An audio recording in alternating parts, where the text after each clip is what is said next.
Good morning, good evening, good afternoon, and good night. How is everybody doing today? And I'm back after my weekend break. I wish I could say that worked out well for me, but it didn't. Yeah. I made a mistake of buying a store sandwich on Saturday. I don't normally do that kind of thing. And the result was severe gastrointestinal difficulties a while later. So that was my Sunday pretty much shot. Hi Danny, how are you doing? But I did get some sleep, so hey, can't be too bad. So where were we? Considering moving to Coastal Highway. Because this place is not exactly tenable. Too many wolves.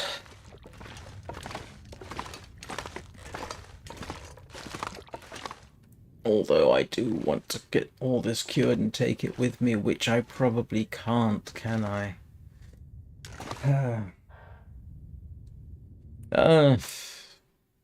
It was irritating.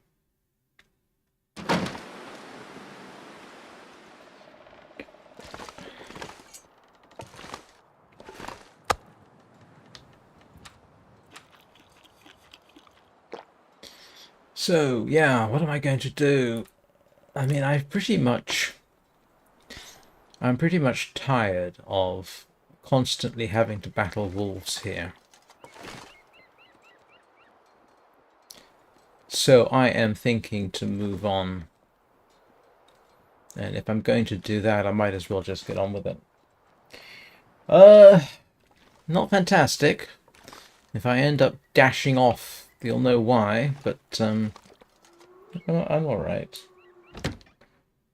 Okay, what do I want to take with me? Definitely want to take... Oh, I just realized I really do want to get my arrows fixed, don't I? I'm not sure I can carry much more. Yeah, before I head out, I want to get my arrows fixed. Oh, I didn't realize I'd used that. I'm glad you're feeling better, Danny.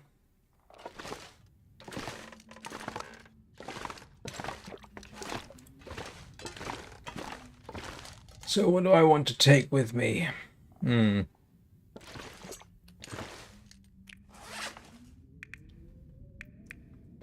Flares. I'm going to need flares, aren't I? Definitely want to use flares. Oh, okay.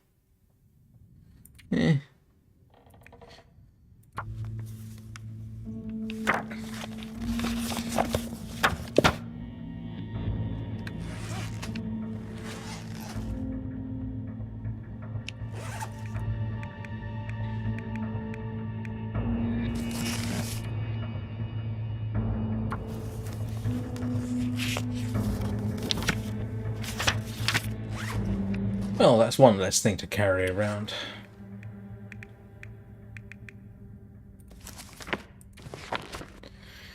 Going to need some more sticks. Going to need to fix my arrows. There's a couple of decent chances of getting a revolver in Coastal Highway, which I want to make full use of.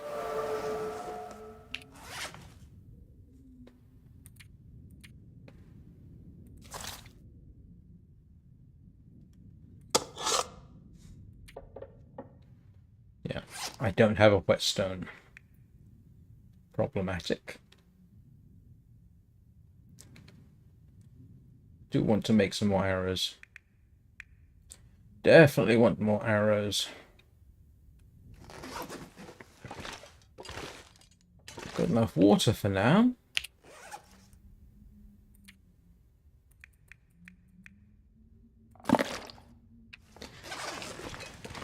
The good news is once I get to past the wolf.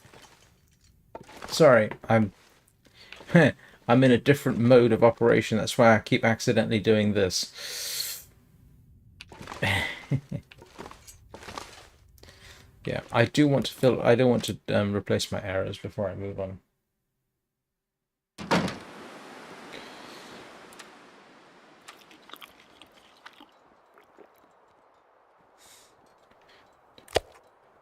I wonder if I can drop any of this gear.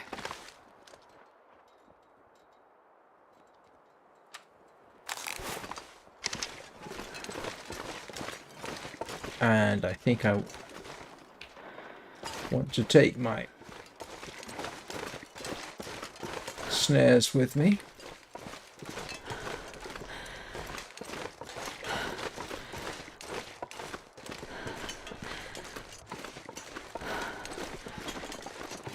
So I will pick the...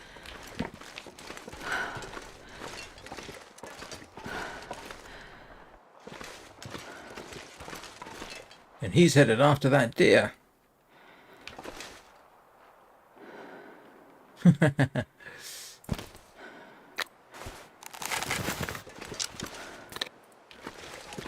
And that's ruined. Awfully tempted to see what the deer situation is.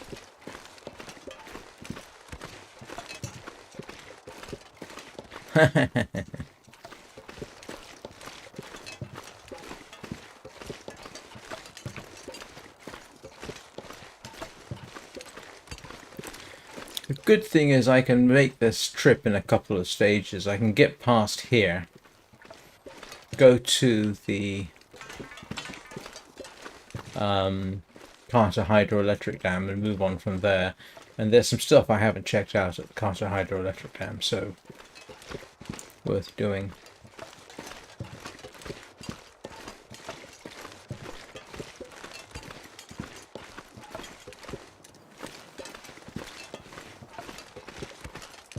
You're heading for Blackrock. Blackrock's actually not a bad location, to be honest. I mean, you've seen me play it in Wintermute. Yeah, it's not too bad.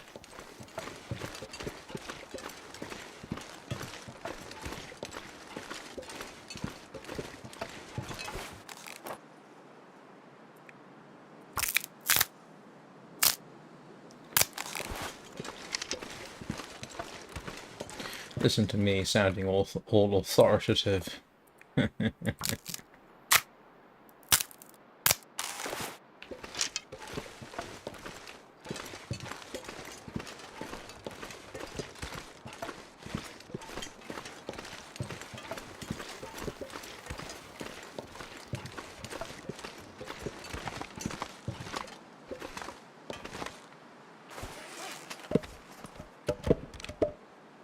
Oh, actually, I want to hang on to that, don't I? And this pack is getting kind of heavy. Do I have...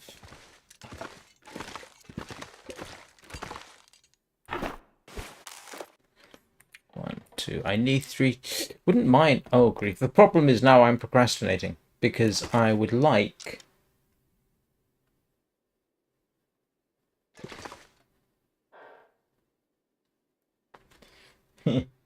No, I haven't made that yet. I'm still in Mystery Lake.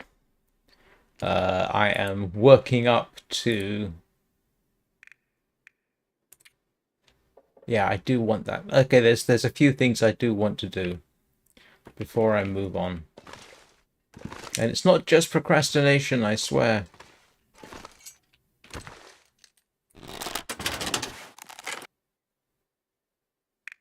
I wish I could take all this with me. Look, I've got so many useful things. I mean, I've got 7 cured wolf pelts. 7. It's ludicrous. With an 8th curing. So, what I want arrows. I want to make some deerskin pants. And before I move on, and then I want to consider what I'm going to take with me. The good news is if I can get to the ravine, it's safe there.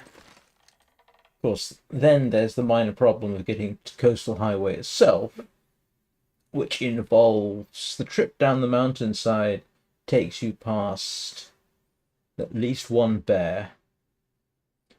But it's not it's something I've done before, so I'm hoping that it's not too bad.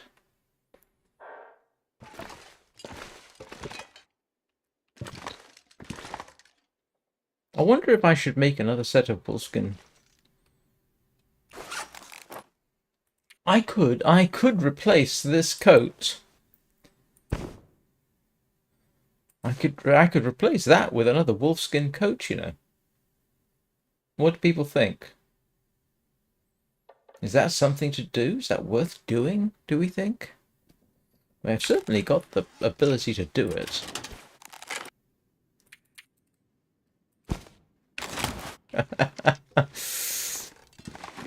Wear 2 wolfskin coats?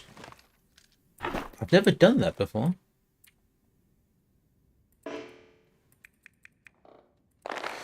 Let's make another wolfskin coat. We'll start the process thereof.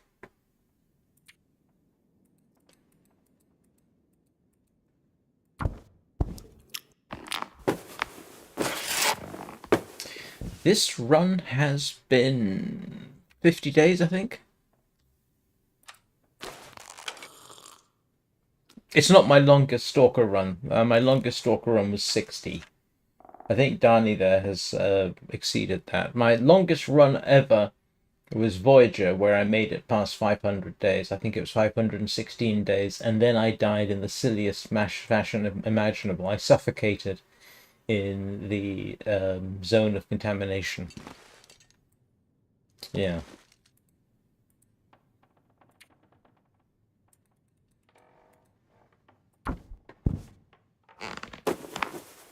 Oh, this isn't as good as I've been.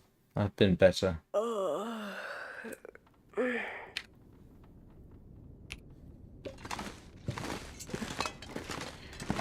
So...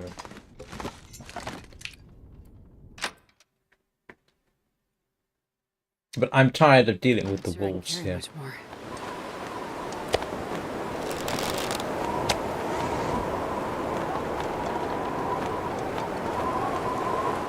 Every time I stick my nose out the door, it seems I get attacked by wolves.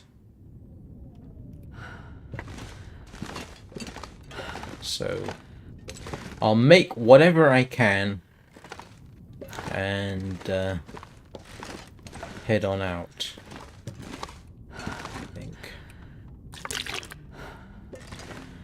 Oh, I forgot to do something.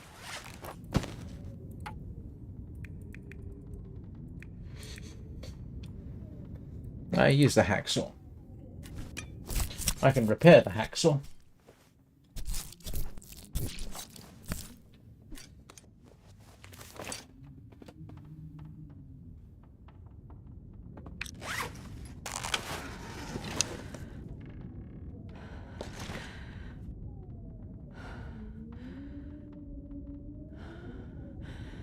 Oh, come on.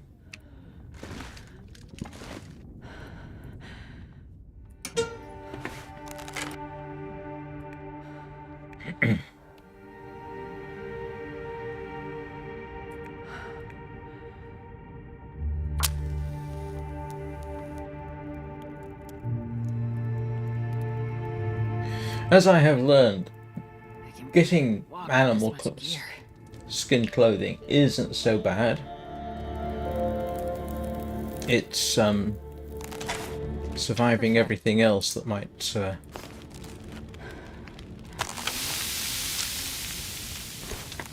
decide to take offense to your existence.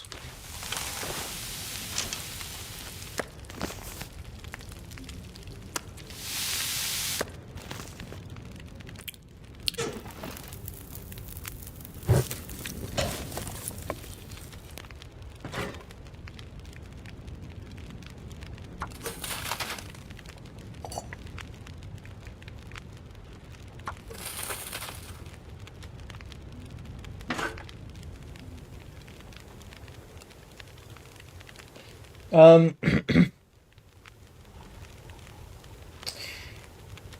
the closest thing to a tutorial is Wintermute, but you have to buy that separately.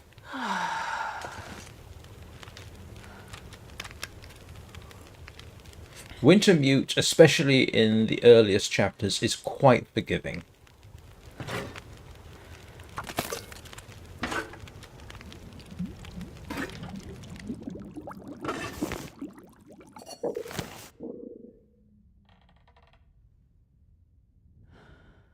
Oh, yeah, you're very welcome.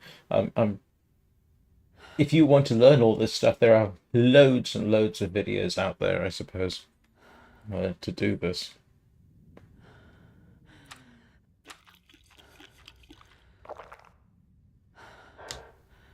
This pack is getting too heavy to carry.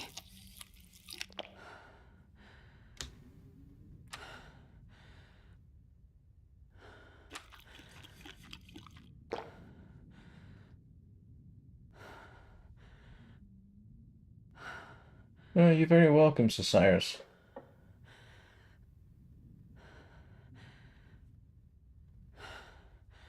Yeah, I find the wolfskin coat is the most sustainable one. The bearskin coat is the second most sustainable one, depending on your location.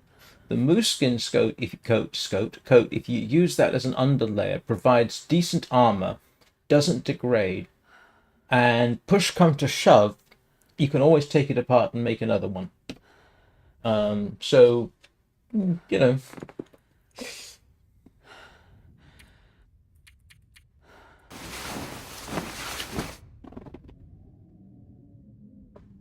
Yeah, but no, I'm back. You know, I'm late to the day when it comes to the long dark. In fact, I think I'm late to the day regarding just about every game I stream. So that is a well, no, actually, the moose hide back. Do you know what? I hadn't considered that. Let me see.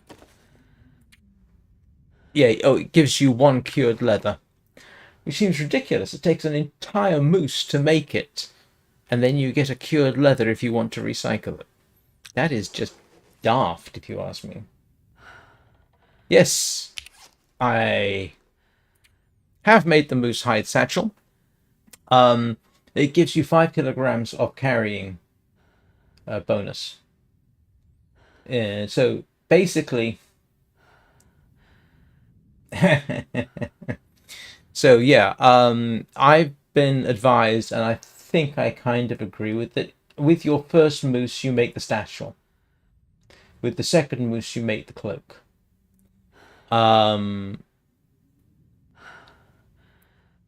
Yeah, and you want the crampons.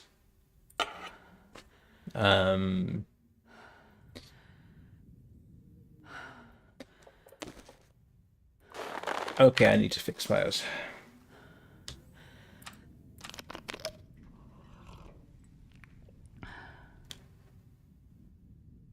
And you want the well-fed bonus. if you can possibly get it, because that gives you 5 kilograms. So, yeah. And even with a 40 kilogram carry capability, you will still end up carrying more than that, but at least you'll be able to run. Right. Let's continue making our... Yeah, you can see I'm overloaded, but it doesn't matter too much at this point.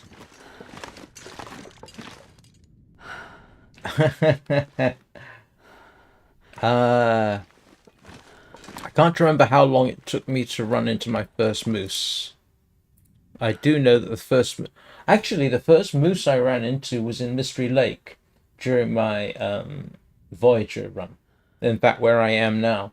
And I got very lucky in that it didn't trample me.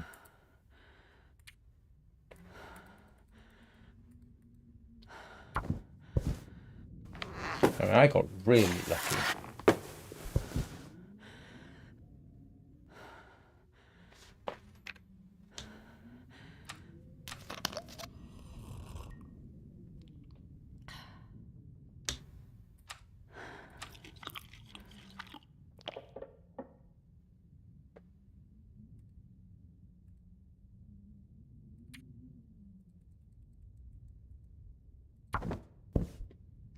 I've been trampled by the moose on a few occasions.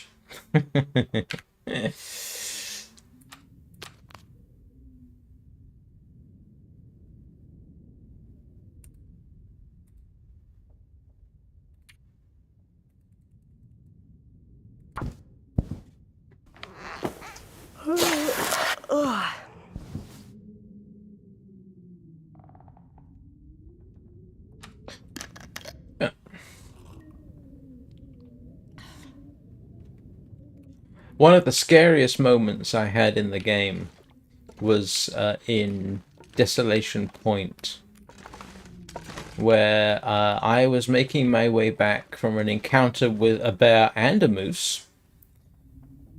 And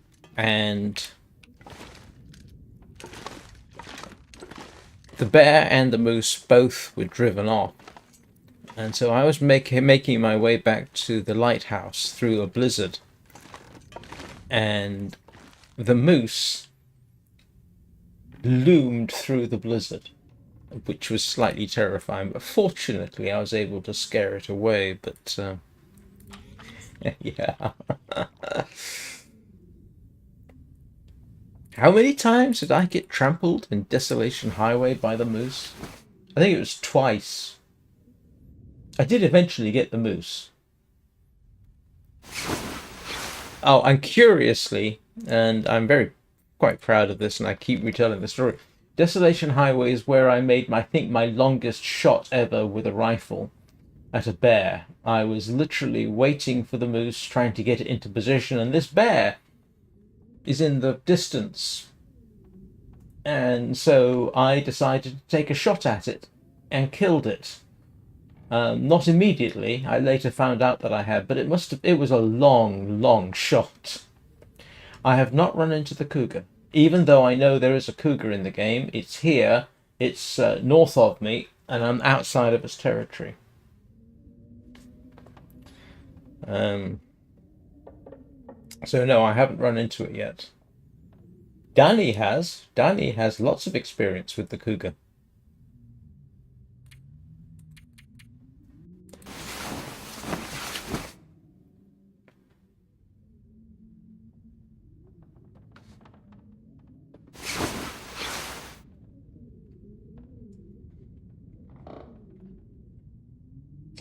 They're probably... I just realized, Cyrus, something you said earlier.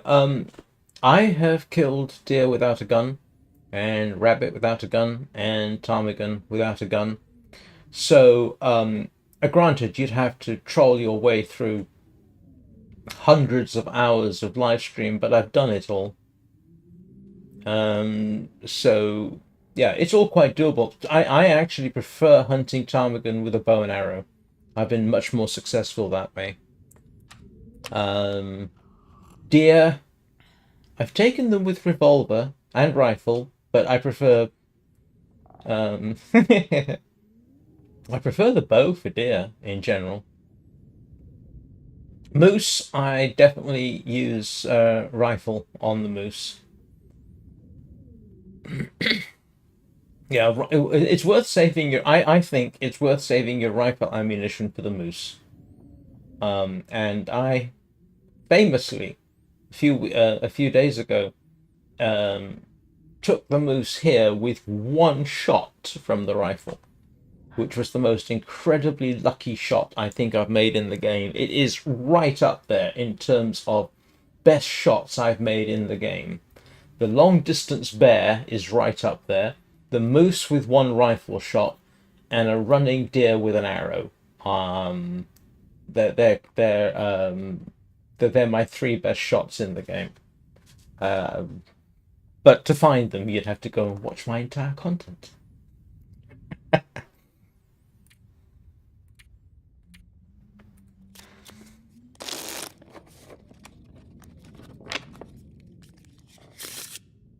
I mean, if I was a halfway decent editor, thank you. If I was a halfway decent editor, I would put all some of these moments together, but I'm not, and I have to re-download all the videos. So, I find Christian, with the bow, if you can get the deer to charge at you, that's when I used to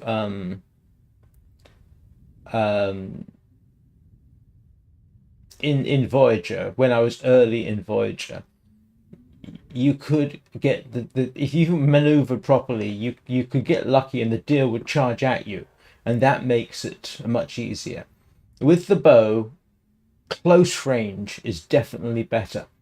Having said that, in the last episode, I think it was, I did hit a deer pretty much at the limit of don't run away range, and it pretty much fell over on the spot, so I got lucky.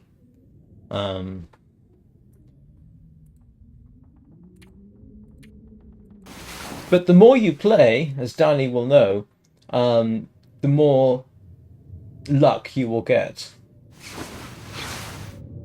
Oh, you just pick them up near dead animals. Well, that's the only way to get them, I think. You see a dead animal, pick up the feathers. That includes dead humans, by the way.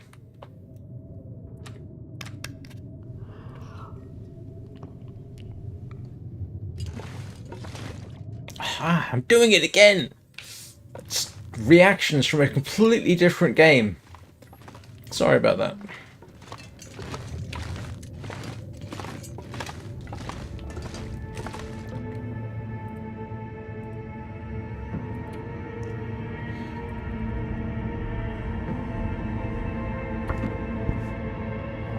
Hey, Tony. Yeah, you can no, anytime you find a dead animal, you'll probably find feathers around them. I found feathers. Oh, really? Oh, pretty sure I've picked up feathers from around the dead bodies. You can have a sort of impromptu feather farm from a dead animal. I've certainly had that with dead wolves. Yeah. Donnie is quite right. And Donnie, I think, has... Hey, Donnie, I think you told me, but I forget. How many hours do you have total playing the game?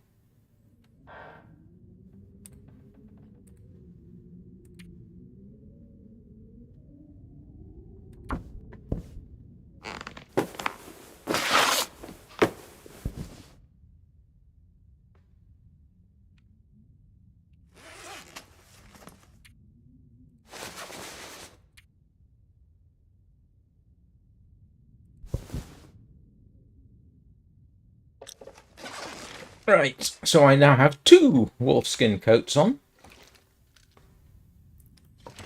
Which might be a bit excessive.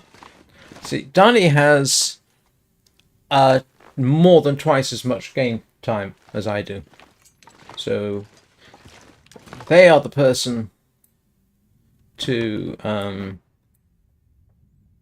listen to about this kind of thing. Me, not so much.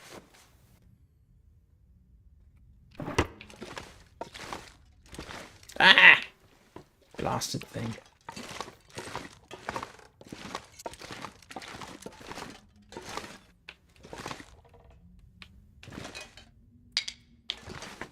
Right, that's another 3 arrows made here.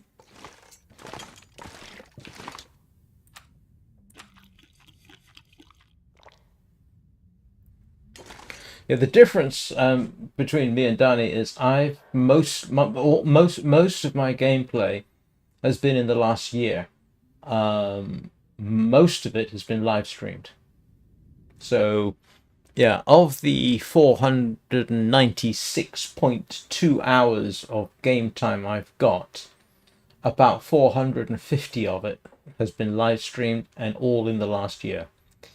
Whereas Dani has been playing for longer and through different versions. I actually did get a bunch of hours back around the time of COVID and then went back to Minecraft. But one of the reasons I play it so much lately is because it's a great game for live streaming. And I enjoy live streaming about as much as I enjoy gaming. So, yeah.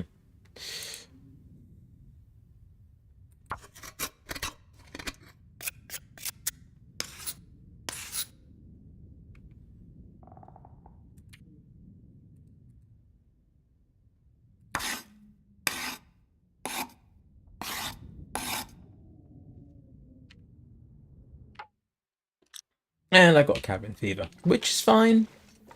Which is fine. I can deal with cabin fever.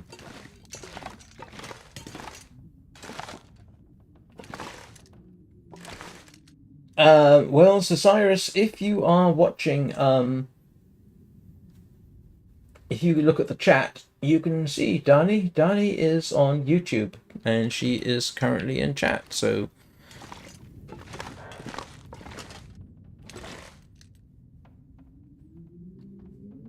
Oh dear. That is not good, Dani.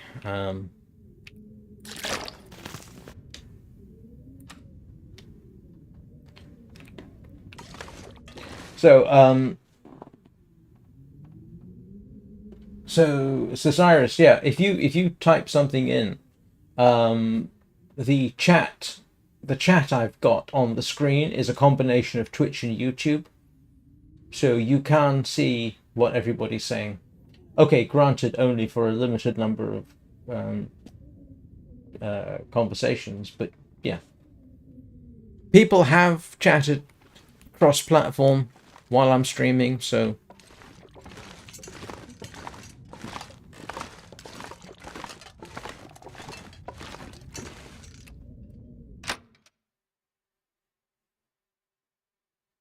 I wonder if I can drop any of this gear.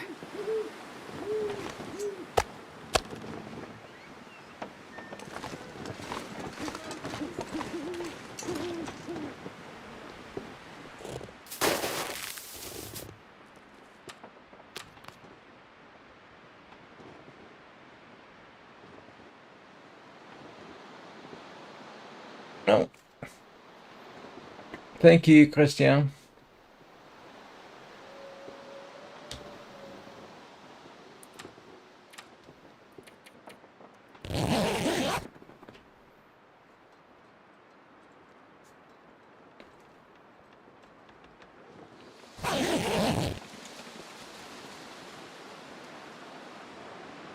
Have a good day. One thing I would say is, if I wasn't streaming and I was playing purely solo, I would probably stay in one place far longer rather than go exploring. Simply because if you treat it as a survival game, you're going to stay where you are as long as you possibly can until you run out of resources in that region, and then you would move on.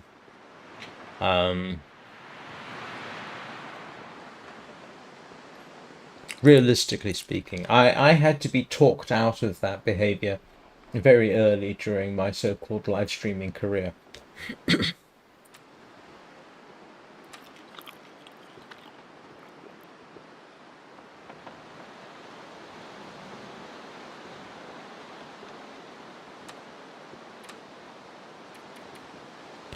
Oh, that could be a mistake.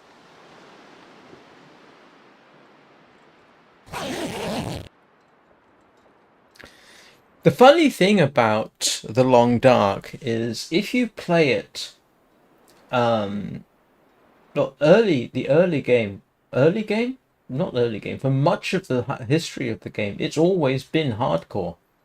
You die, and that's it. Yeah, no, Coastal Highway is a very good place to try and survive. Even now, if I die during a run, I won't take the cheat option. As far as I'm concerned, that's it. It's the end of the game.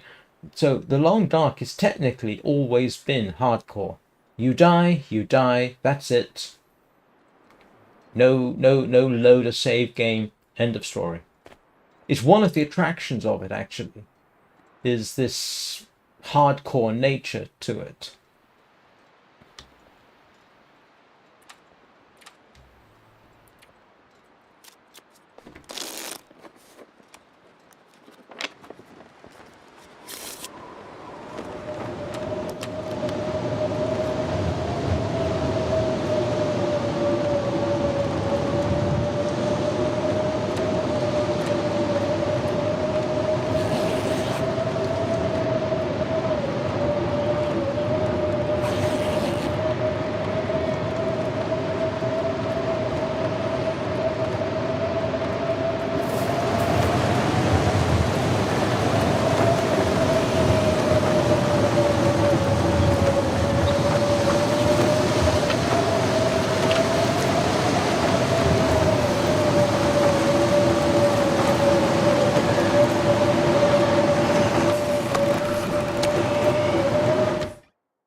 And this pack is getting kind of heavy. Oh, do they? I didn't know that. I've always, yeah, but to me, it's the only way to play it is permadeath.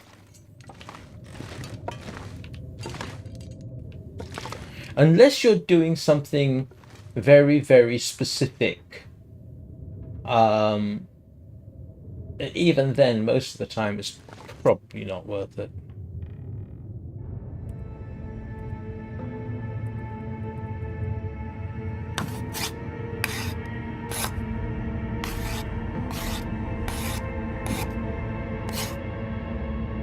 Yay for arrows.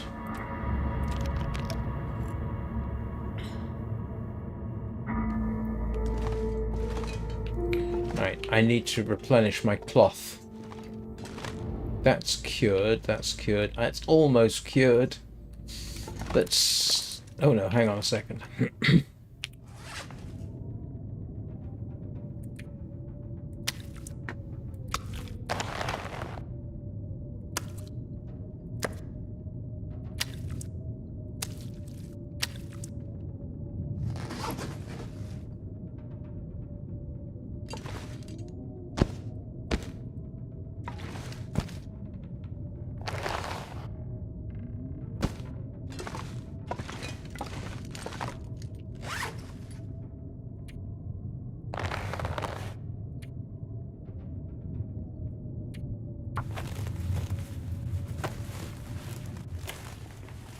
Yeah, I feel the cheat death option is, yeah, it's not in line with the game, especially, you know, Darnie's been playing for 10 years, so they are used to permadeath. I started back during COVID, so 5 years ago, and permadeath was the only option. So then when I can't remember when the cheat death option came in, and I was never under, it never was a tempting option. At least not for me. I don't know about anybody else.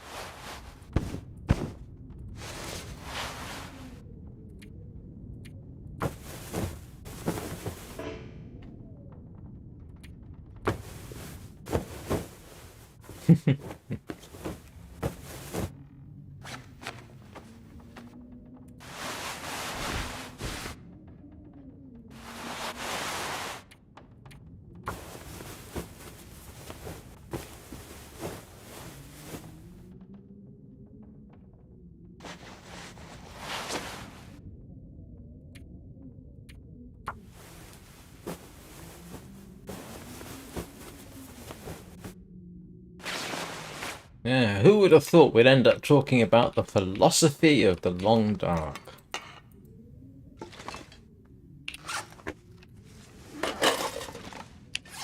Let's mend my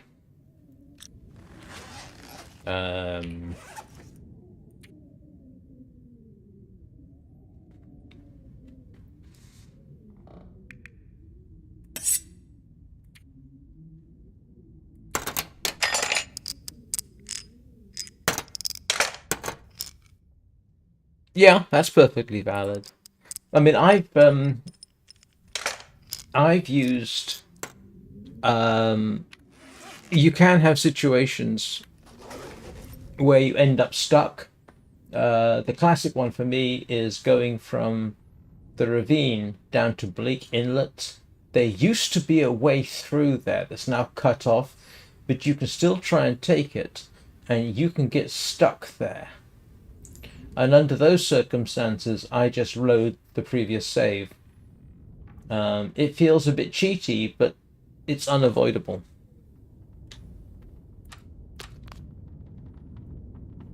Right, I need more twigs and I need more cloth. Oh, and I got another cured deer hide, which is yay. I can start.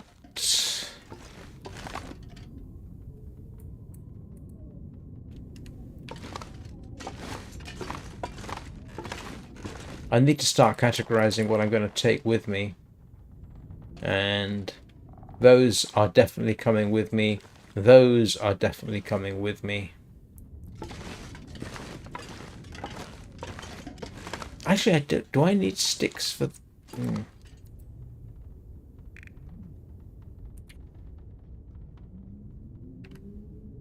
No, I don't want that.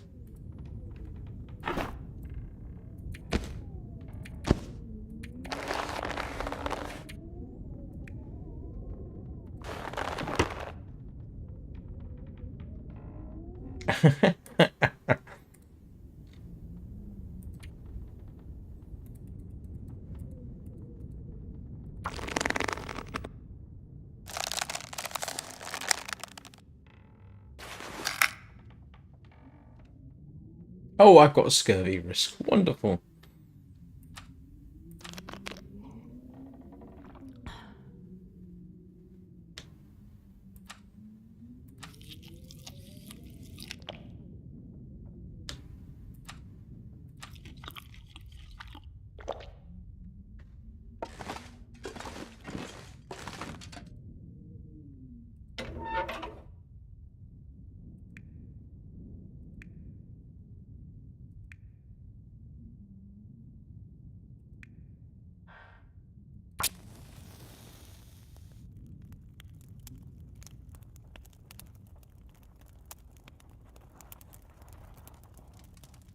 Come on, little fire.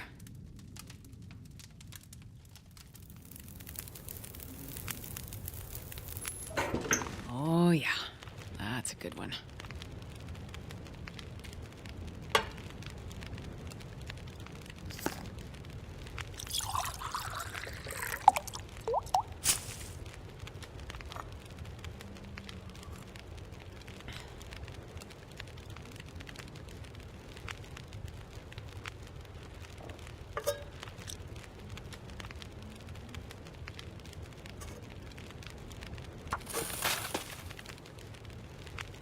Yeah, the lack of a jump option is infuriating.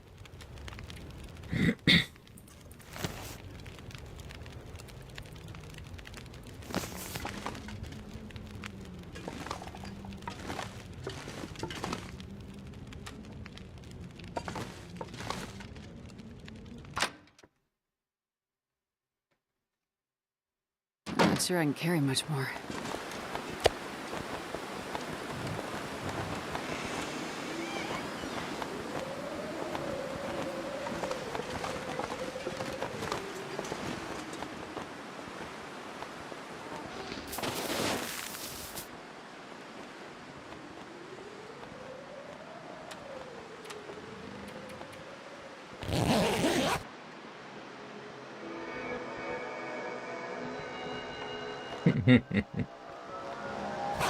Well, hopefully when Black Frost comes out, we'll have a jump option.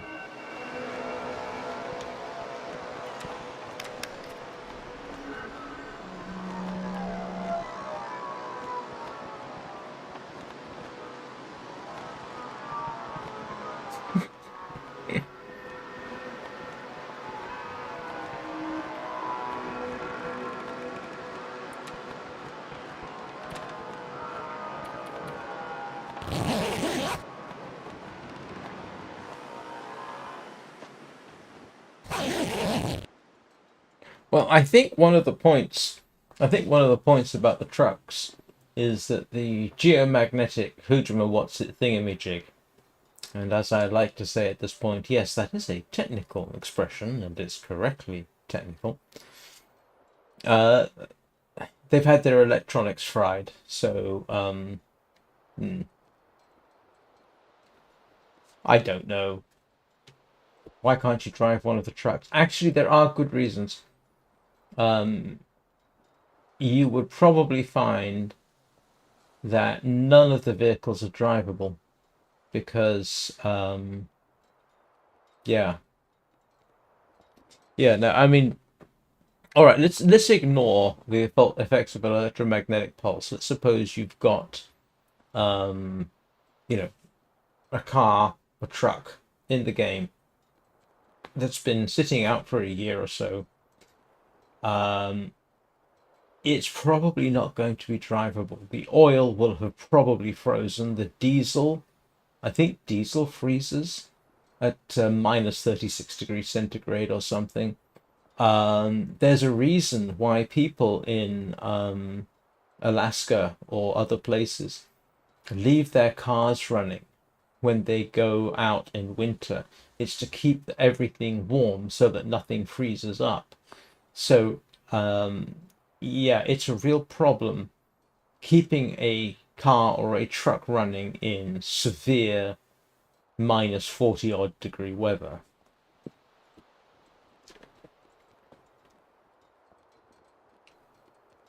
Actually, landlines should,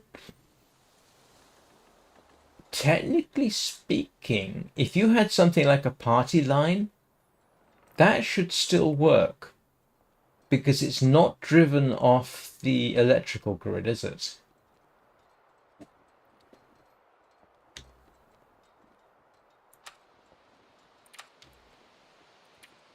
Who remembers party lines?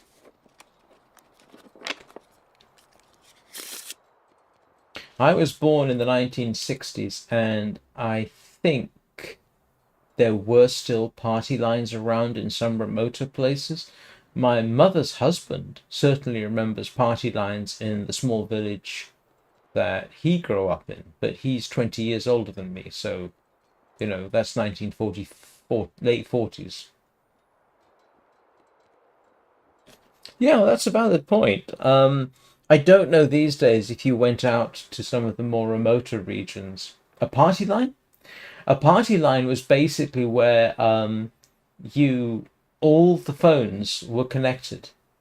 You literally picked up the phone and talked into it, and anybody who picked up a phone could hear your conversation. So there was no switchboard. So if you wanted to talk to somebody, you sort of had to arrange that they would be on the line and you would be on the line, and you'd pick up and you'd talk, but anybody else who picked up a phone could hear your conversation. So that's what a party line was. No switchboard, no phone numbers. A little bit young, Danny. I think you're being I think I think I might be the only person in chat who even comes vaguely close to party line era. Everyone else is about 20 or 30 years younger than me, I think.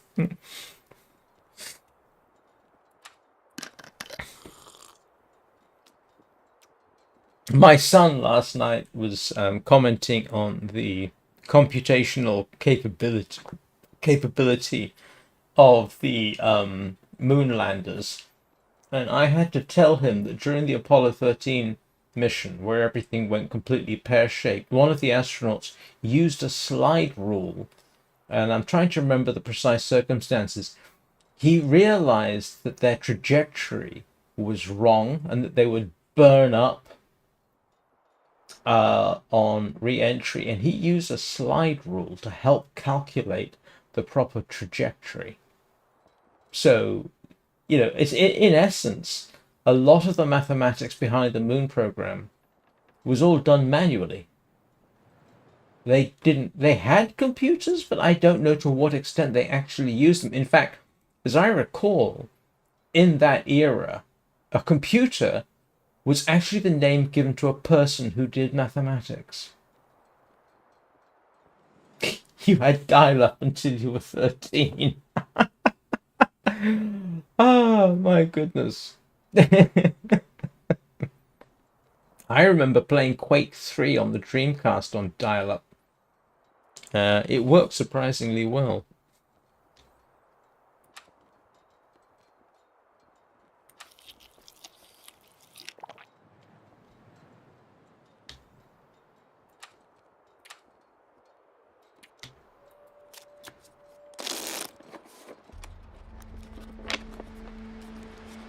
Looks like I made it through another night.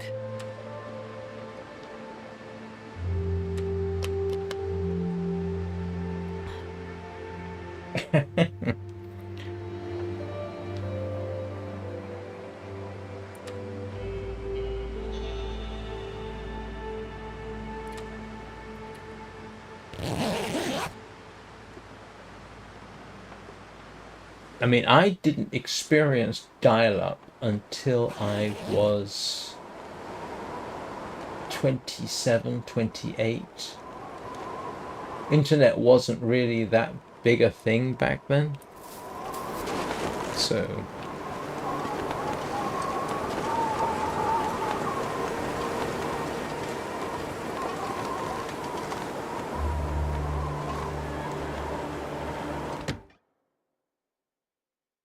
I wonder if I can drop any of this gear. right, disc and pants coming right up.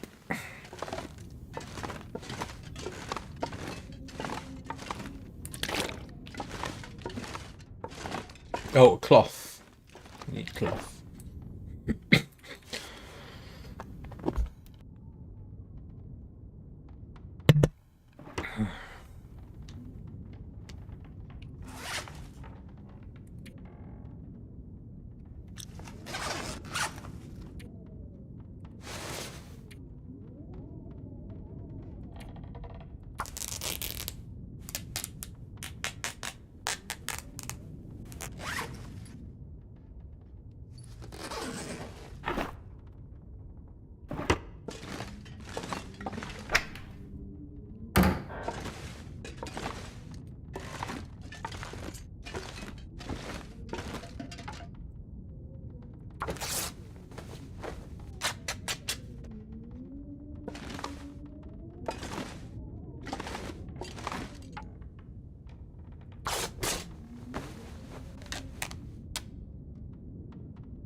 Oh yeah, I remember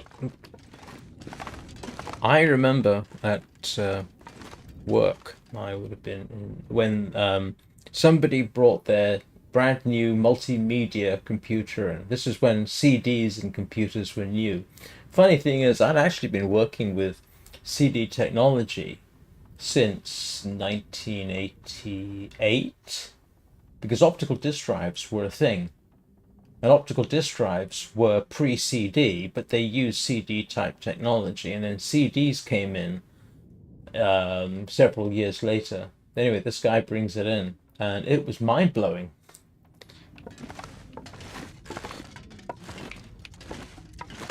Optical disk drives, of course, don't exist anymore, but they were for big big storage. They were yeah, they were the thing until CDs got more reliable or became more readily accessible. Optical disk drives were the way to go.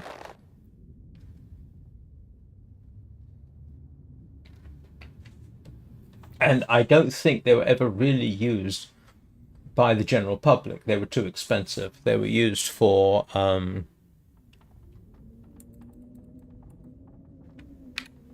mostly by businesses who needed long-term storage. And it was a long-term storage alternative to microfilm. And yes, I worked on microfilm systems.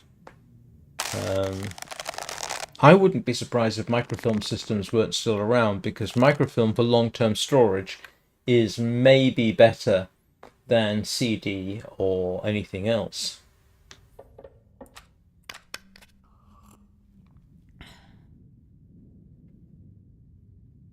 You can still get floppy drives, I think. I'm pretty certain you can.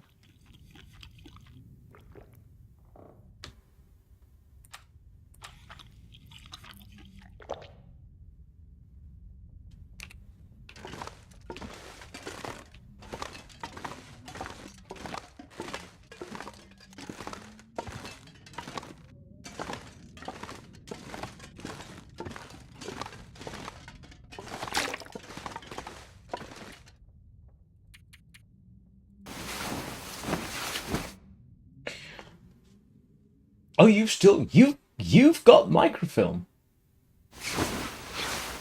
Wow.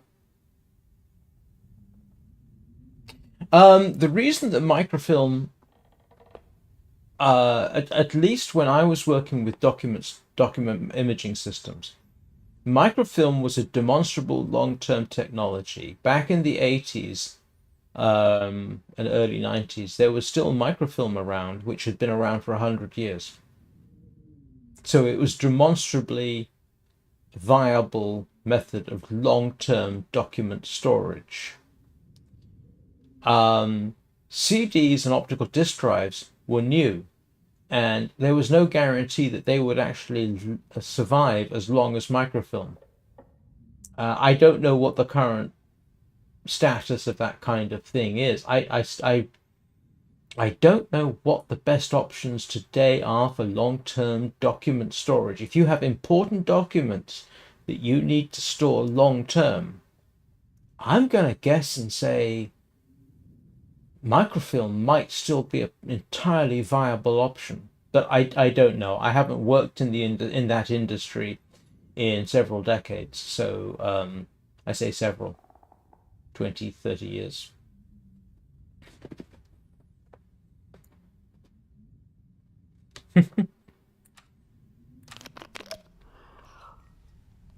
But I mean, let's consider this.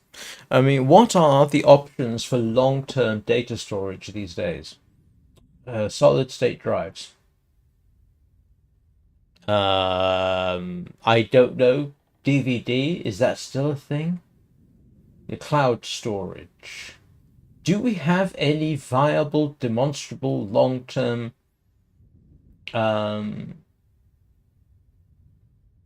even if you convert something to digital, what's your best option for long-term storage? Solid state drive. How long is solid state drive good for? I don't know. The technology keeps changing. I mean, the advantage of microfilm is you could probably bodge together something to look at it much more easily than you could with, say, a solid state drive that's 50 years old. I don't know. I genuinely don't know. I hadn't thought about this in a while. What are the available options for multiple decades long-term data storage that you can go back to and be assured that it will be there?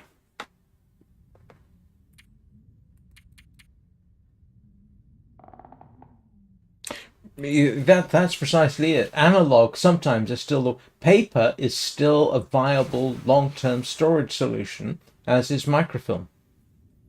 Um, Hard drives will eventually fail. Um, Solid state drives, I really don't know how long those are good for. You'd have to sort of pack it on there and then put it away. Yeah, this is very true. But on the other hand, if you put if you put a solid state drive through a fire, it's probably not going to be readable either. But yeah, no, the microfilm is more fragile in that sense. But if you've got it in good storage conditions, it's good for a very long time.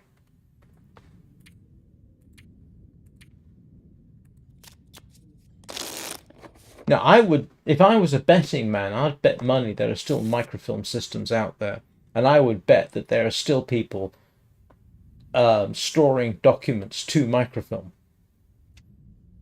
Simply because I can't think off the top of my head of a viable alternative that can be guaranteed to last as long.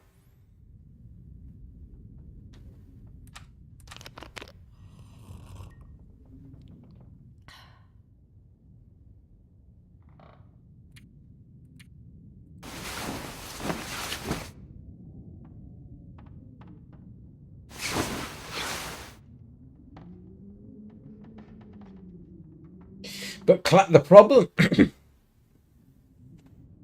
yeah, the problem with cloud is, again, suppose the cloud provider goes out of business.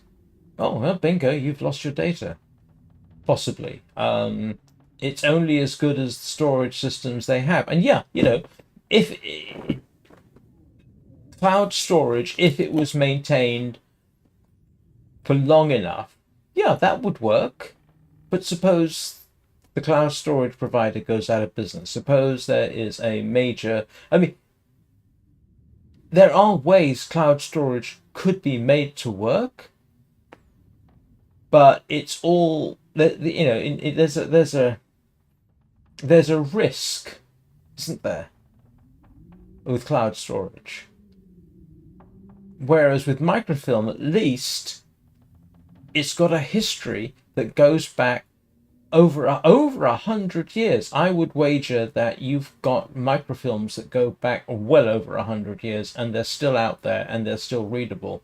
You'd have to be careful doing it because they will get fragile, but it's still there. You know, I don't know to what extent I would trust cloud storage for extreme long-term storage.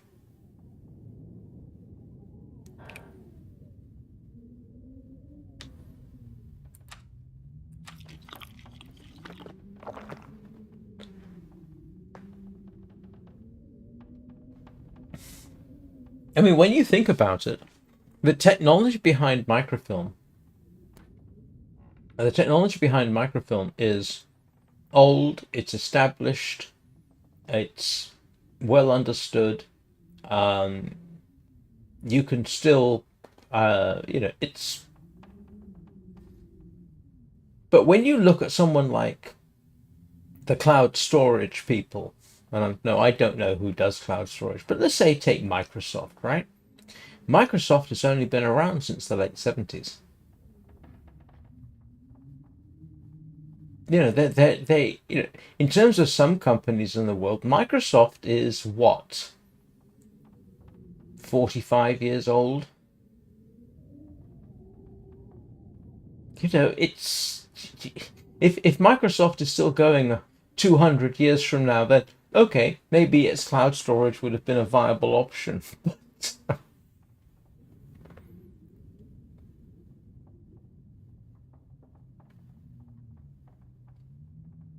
And so actually, when I think about it, no, cloud storage is a technology that is still in the process of demonstrating that it might be a viable long-term option.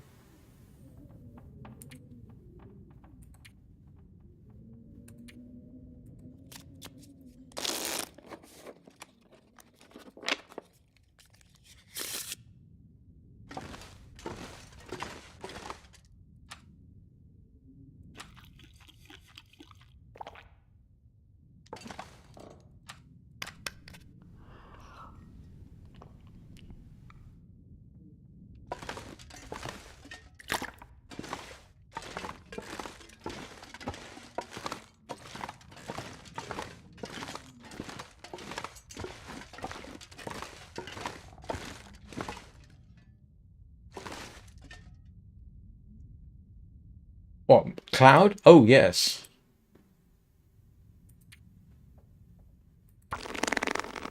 Forget your passwords or your two-form identification.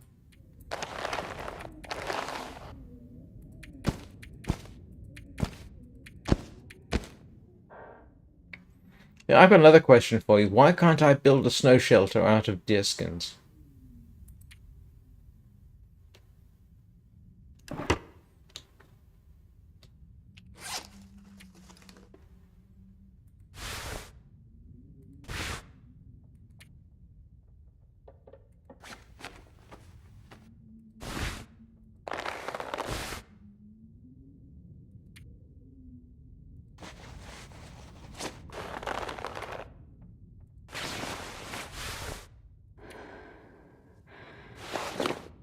Okay. I am going to put the deerskin pants. I am going to put the deerskin pants as an inner layer.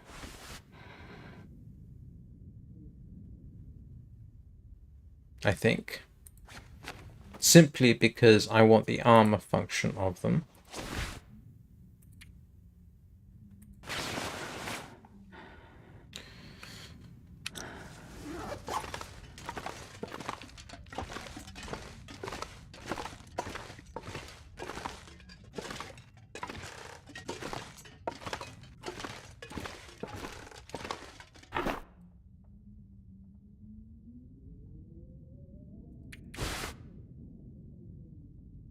Right, so I have deerskin pants. I have 2 wolfskin coats. I've got deerskin boots, rabbitskin mitts. I've still only got 1 pair of decent... Oh, actions, repair.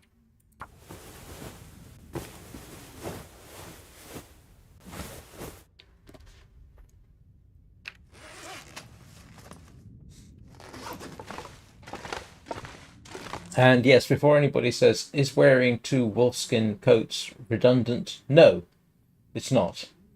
If you can afford it, why not do it? You get the warmth bonus. The one on the inside won't get damaged as readily, you know. And wolfskins are quite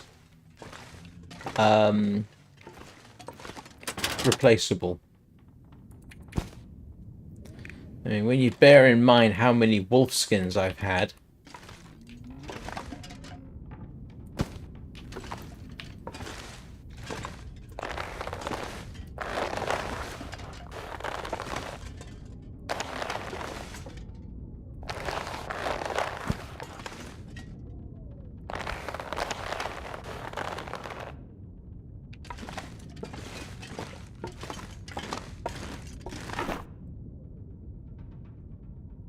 Yeah, so this gives you an idea of just how sustainable wolfskins are. I've got 4, 5, 6 wolfskins, which is ridiculous, frankly.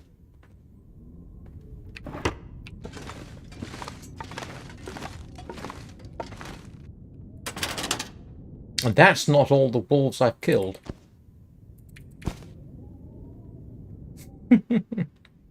Well, if you want to talk about old-time method of storage, Tony, are you there? He's our current expert around here on vinyl, by which we of course mean records. Right. So, distinct progress has been made. And now I need to start considering the move. Oh, let's get rid of that.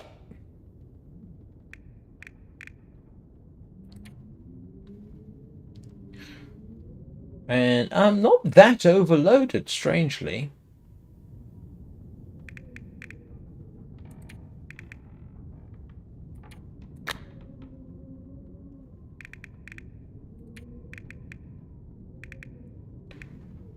Okay, so what I'm going to do is I am going to take a quick break. Well, yes, but long-term, decent long-term storage like paper takes up room. Even storage like microfilm takes up room. But if it's good for long-term storage, then it's worth taking up the space. So, I will be back in a couple of minutes. Don't go anywhere. Now we're going to try and get ourselves in a live situation, at least as far as the Carter Hydroelectric Dam. So, I will see you all very shortly.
Actually, seeing as we're talking about it, I'll put on pause.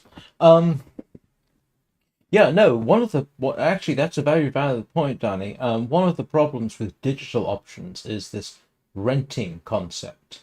Um, essentially, if you buy a book from Amazon, you're renting it, and if they want to, they can take it away from you. Um, they did that with Mein Kampf. Now, I wouldn't recommend anybody taking Mein Kampf seriously, but as a historical document, it's extremely important. But at one point, Mein Kampf was taken away from Amazon, and everybody who owned a copy of Mein Kampf had it removed. Now, they did reverse that decision, but, that's a problem. But what was going through my mind as I was briefly away was, and it's an anecdote that goes back to the 80s and 90s of the optical disc era. Now, the optical disc era, which preceded CDs, was only about a 10-year period. It was quite an important one. But I think it was Panasonic advertised their, can't remember what it was called, but they advertised that their optical discs, were good for 100 years of storage. Now, I don't know how they came up with that number. I can only assume they did some extreme testing behind the scenes. And they basically said, as long as you own, the Century Media, I think it was called, they would support it. It's either Panasonic or Matsushita. Matsushita was a subsidiary of Panasonic, if memory serves. And then only a few years later, they decided that it wasn't worth maintaining that guarantee, and they probably had to pay all kinds of fines to compensate people who had bought their media for long-term storage. And I remember it being a fairly big deal, this idea that optical disk drive storage could be good for so long, and that you had someone like Panasonic / Matsushita backing up their storage option for as long as you owned the disks. And then suddenly it was gone. So, what do you do now then for long-term important document storage? You have to transfer it to another media, which is what happened. But then, they transferred to CD. But CDs, how long are CDs good for storage? How long is the cloud going to be good for? 100 years from now, will we still have cloud storage? I mean, it seems obvious to say, yes, of course we will, but no, not necessarily. And you're going to have to keep paying for it in all that time. It gets complicated. I would have to, if I was to ever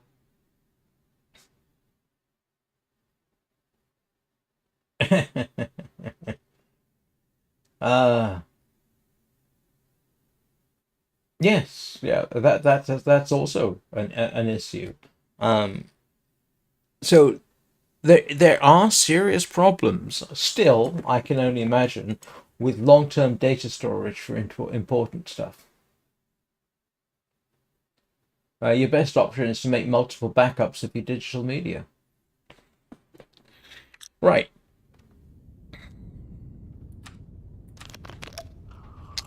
Are we heading out?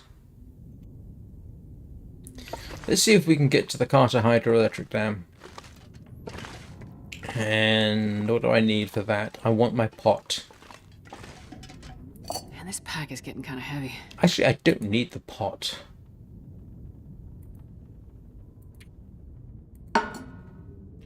The frying pan, and that will be fine.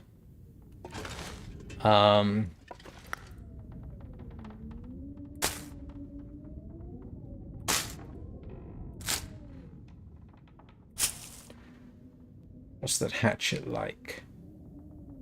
Nah, never mind.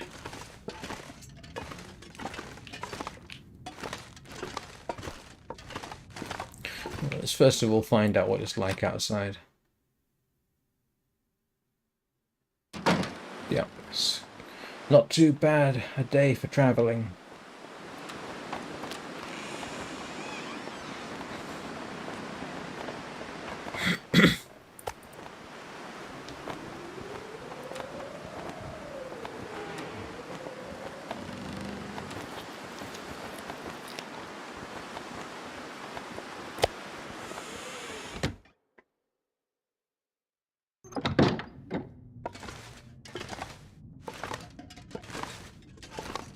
Do I want to take the sticks with me? just in case, yes. No, I'll tell you what, we'll leave a couple here. I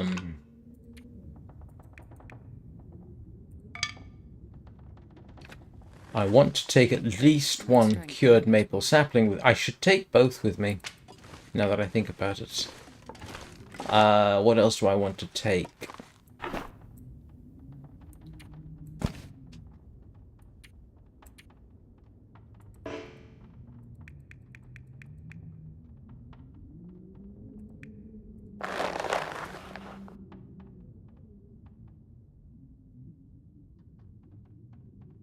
Oh, grief. Water. I need water. And I need flares, because I'm almost certainly going to need flares, and I don't want to get into a gun battle.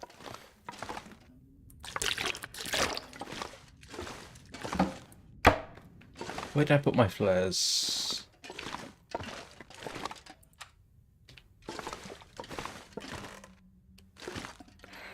Oh, grief.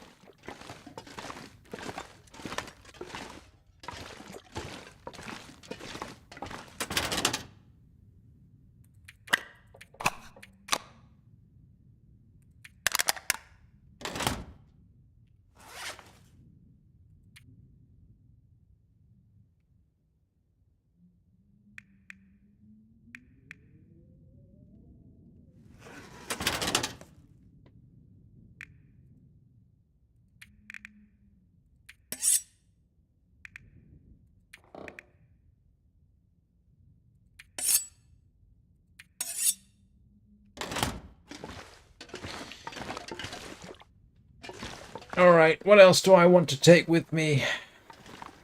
Now's the time to tell me. And I don't know. Okay, the good news is...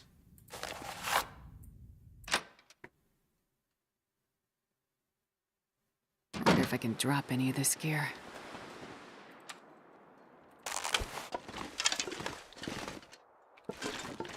Right. Carter Hydroelectric Dam.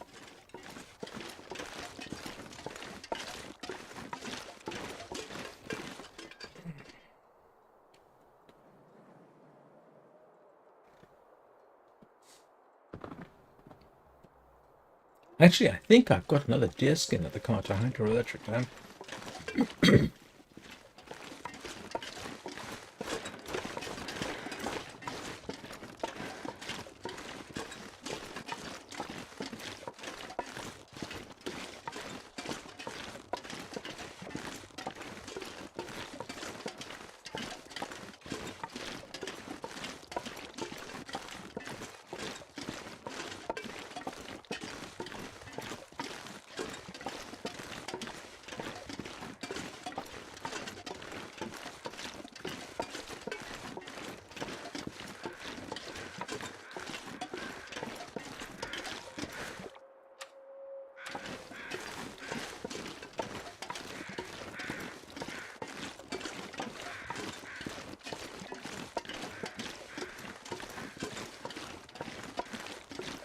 The reason I got the flare out is, one, I've got 6 of them, and 2, I don't want to get into a fight with wolves, because even if I win the fight, which is likely, I won't have the serious opportunity to properly harvest them, so...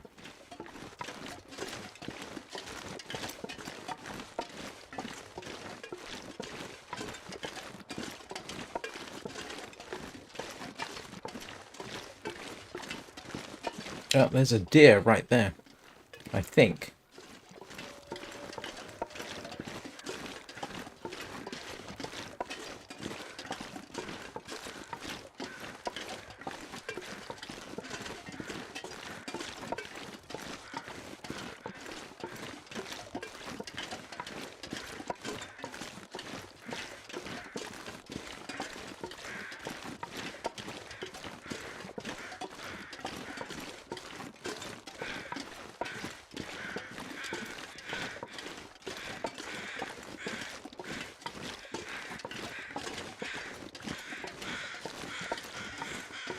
I'm just going to double check, because in principle there used to be a revolver. I've got the simple tools.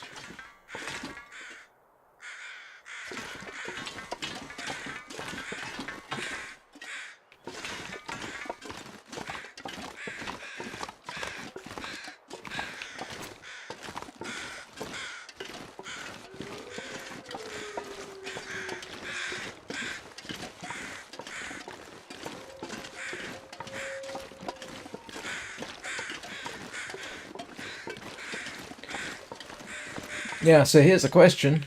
Do I want to get... This is very tempting.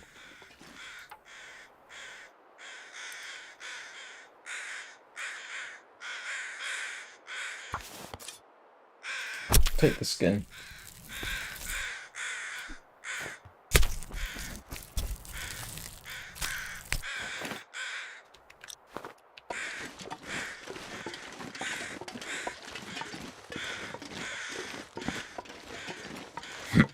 Why fresh deer hide doesn't make you stinky is beyond me.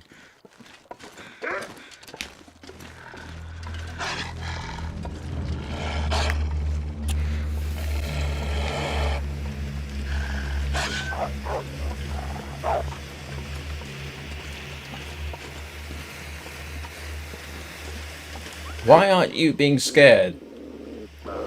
I've got 2 wolfskin coats on me. You should be terrified.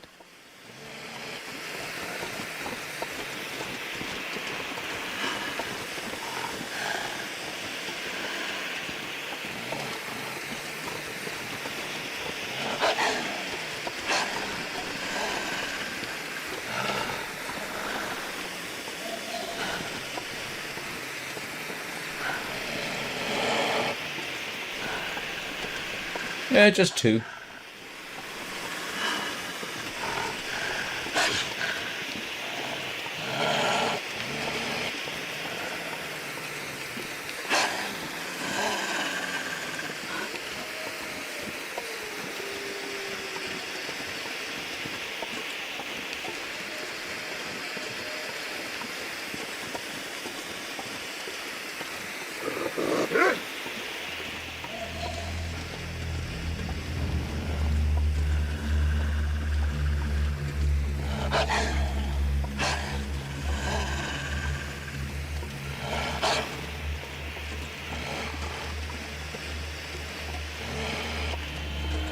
Yeah, no, there's one here and there's one that ran away.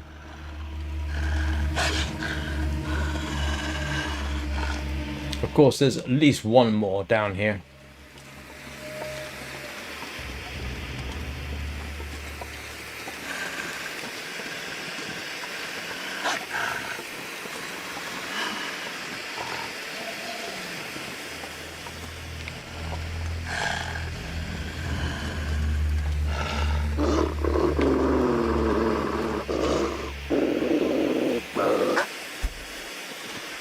Yeah, I'm just double checking in this region, just in case I missed the revolver, which I don't think I did.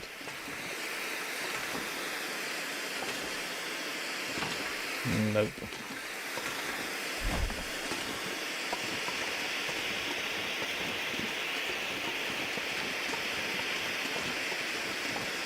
Am I heading the right way?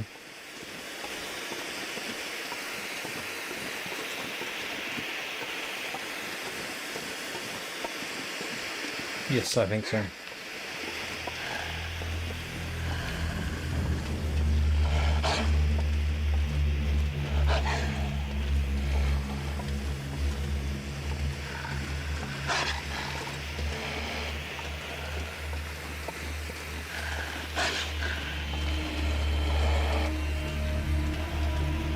Yeah, no, just the 2 so far.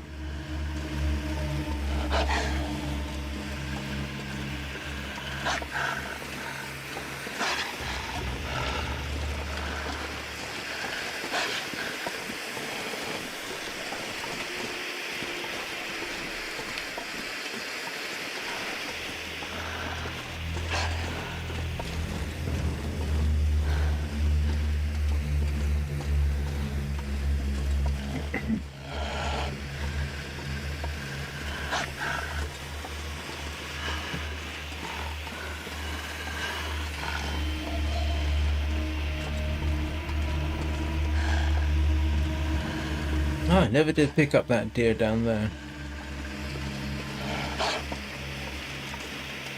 Actually, I thought I did.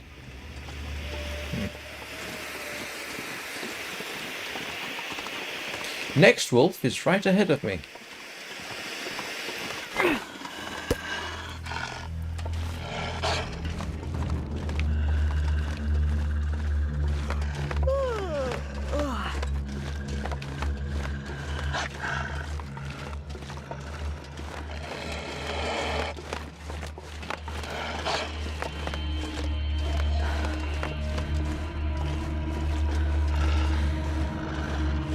There he is.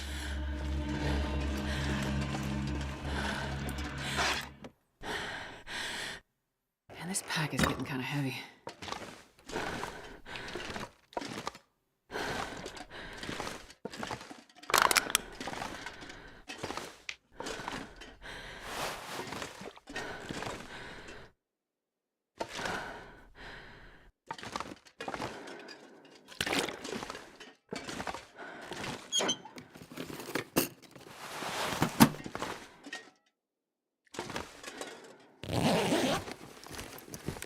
I'll take it.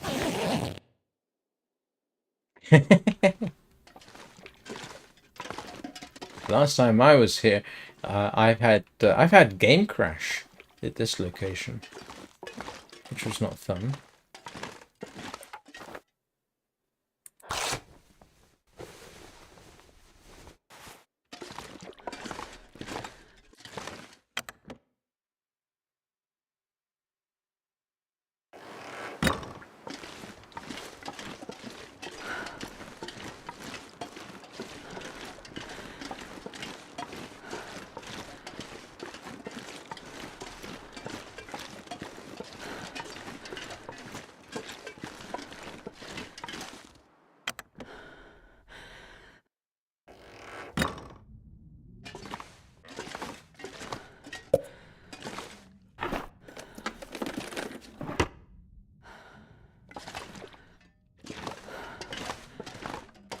I'm not going to be able to carry this load for much longer.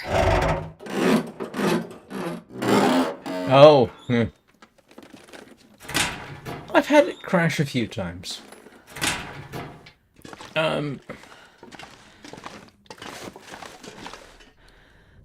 Nothing too appalling, to be honest.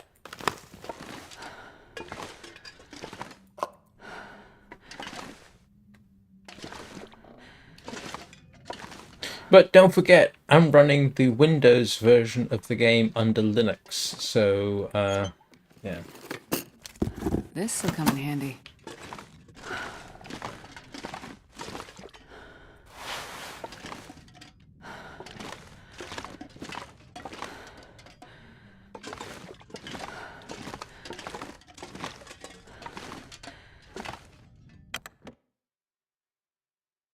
Oops, I forgot something.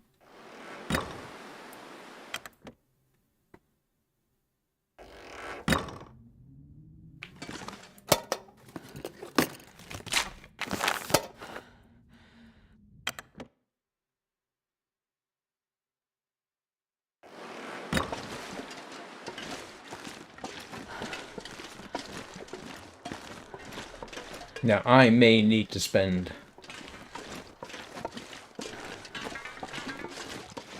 the night out.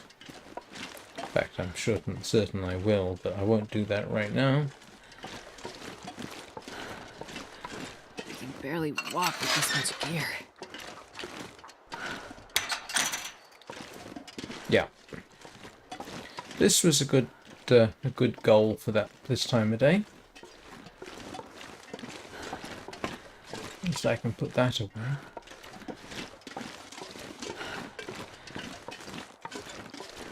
I might. Did I ever pick up the MREs?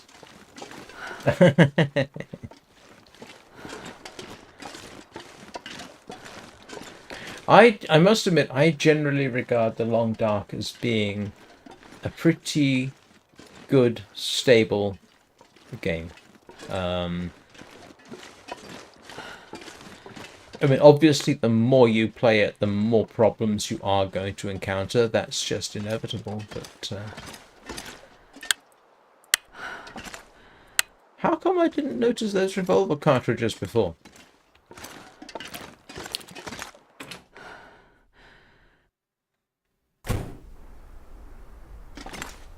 Yeah, you can see I've been here before.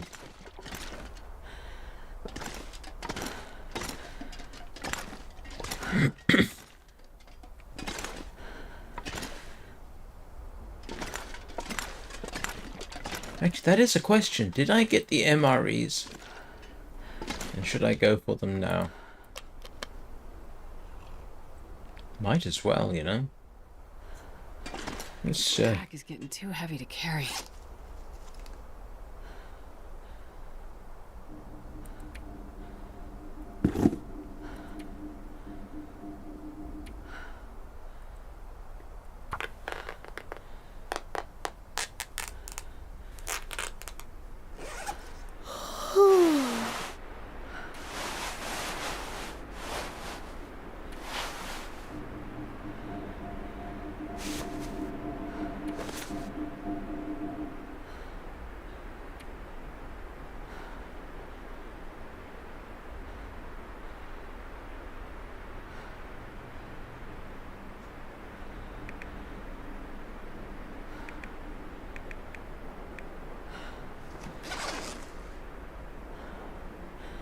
Very tempting to go after the...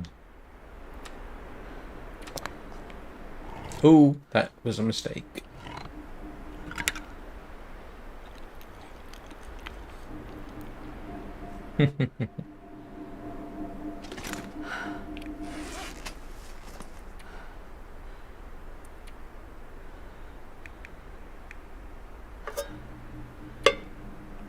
Don't think I did.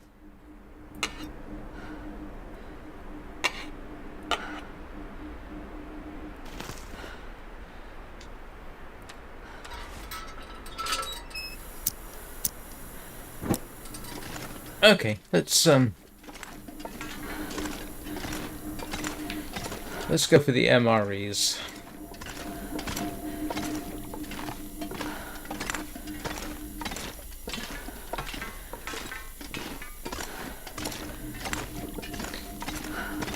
Oh, I'm sure, Danny, your memory is better than mine. Mine is getting disturbingly vague sometimes.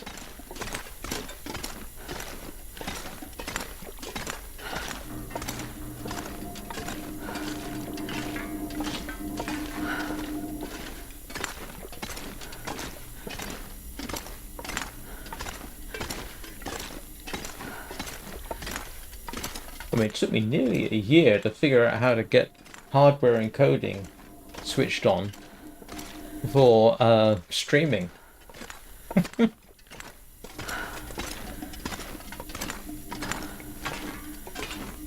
What I find truly surprising is that while it actually makes the CPU run cooler, it doesn't make a heck of a lot of difference to streaming quality. I still run 60 frames a second. Ah, no, Razin is an old and not often used spelling of raisin.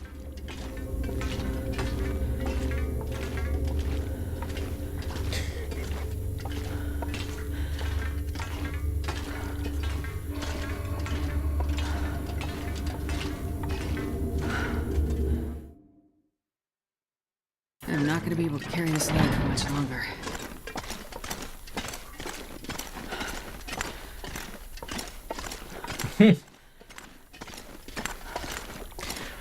Yeah, I can understand that. Definitely. I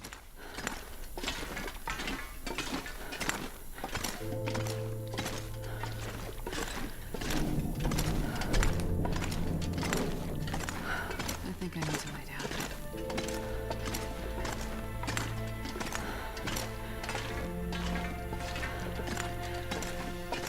I don't switch my games between monitors.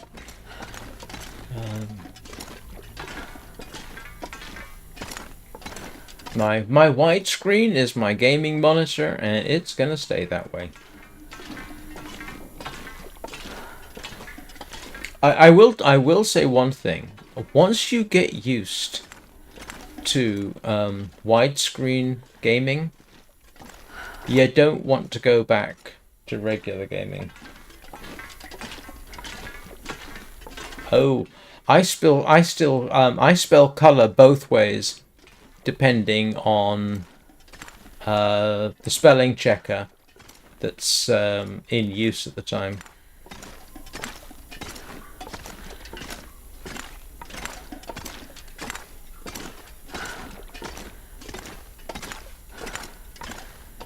I'm similar with oh yes, yeah. Actually, mine don't. The widescreen is set as my primary monitor. The game that causes me the biggest problem with which monitor it wants to use is actually Minecraft, and I don't know why. It seems to me logical that the game will stick with by default to your primary.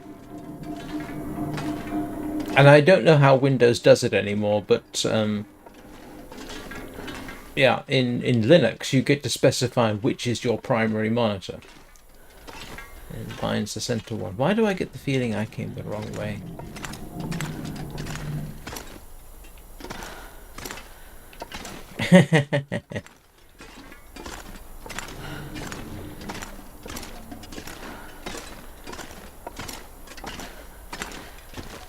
Right, here we go.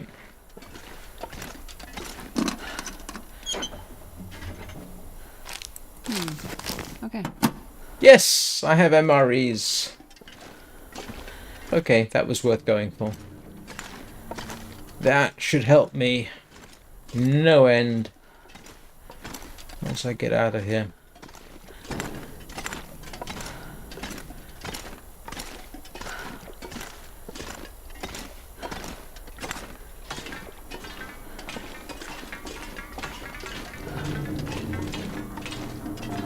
To be honest, I'm slightly surprised widescreen gaming hasn't become more popular. I know that 1080p is still the standard, and maybe 1440p.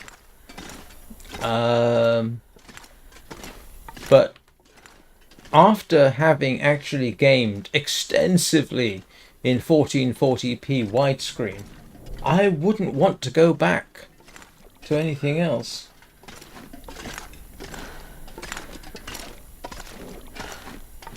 The interesting thing about some words is aluminium and aluminum are both correct. And technically, aluminum is maybe more correct than aluminium, because the ore that aluminium is derived from is alumina. So calling it aluminum actually makes sense. And I don't... Oh. Ah.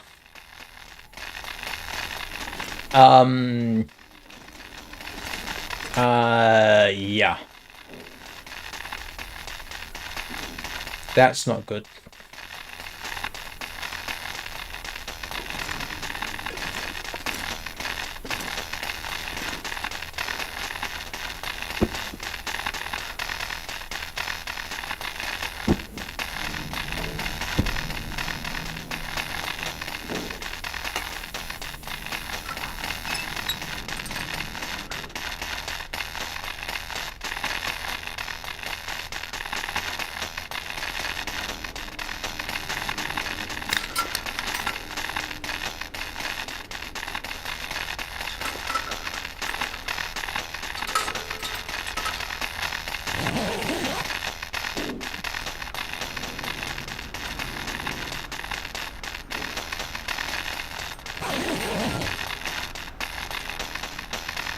But of course, I mix things up because I lived in the States for 16 years. So there are some words I pronounce in an American fashion, and there are some words that I pronounce in an English fashion. Yeah.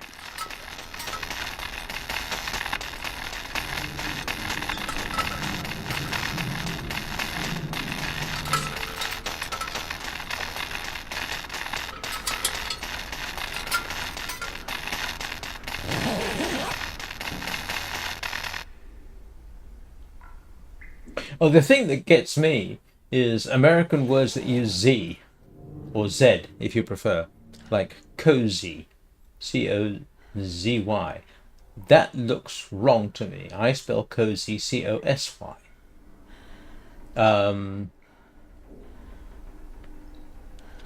It's weird. I don't know. The Americans do have a prevalence for using Z's where the English use S. Realize in American is a Z. Realize in English has an S.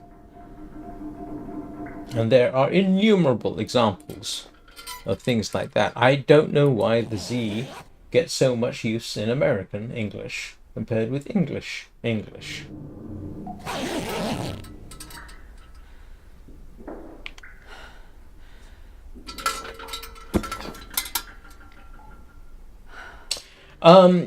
The interesting thing is herb and herb.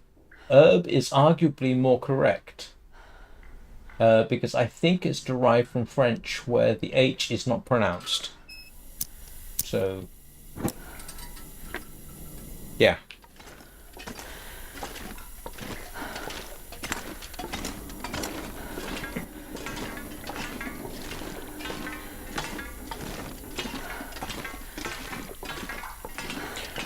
I know I've told this story before, but when I first went out to the United States back in 1998,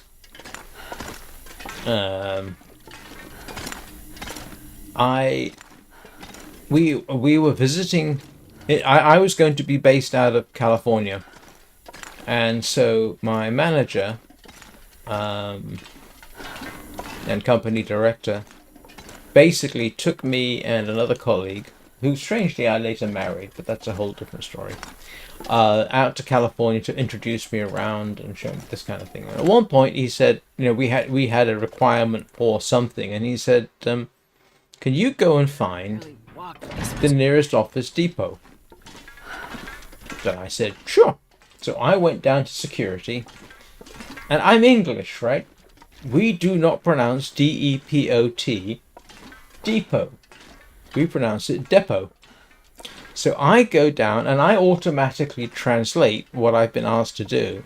And so I asked the security fella, can you tell me where the nearest Office Depot is? And he said, blank incomprehension is his best response. This was in Concord, by the way. Concord, California, just outside San Francisco. And it took me 2 attempts, and then I realized I was pronouncing depot in the English fashion, and he was American, and unlike the English, who are actually fairly used to Americanisms, he probably wasn't. So I actually changed the question to say, can you tell, and arguably put on my best American accent, can you tell me where the nearest Office Depot is? At which point he understood precisely what I was saying, end of problem, and he told me where to go. Which I thought was hilarious. And it sounds like we have a major storm outside.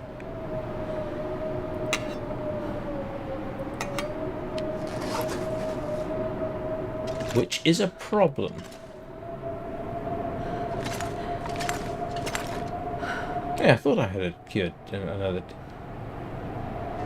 deer hideout here.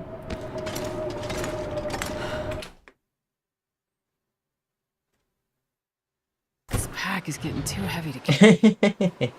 Yeah, there are books like that. Drat, and drat. And, oh, no, I've got MREs. I forgot about the MREs. Yeah. And I got water.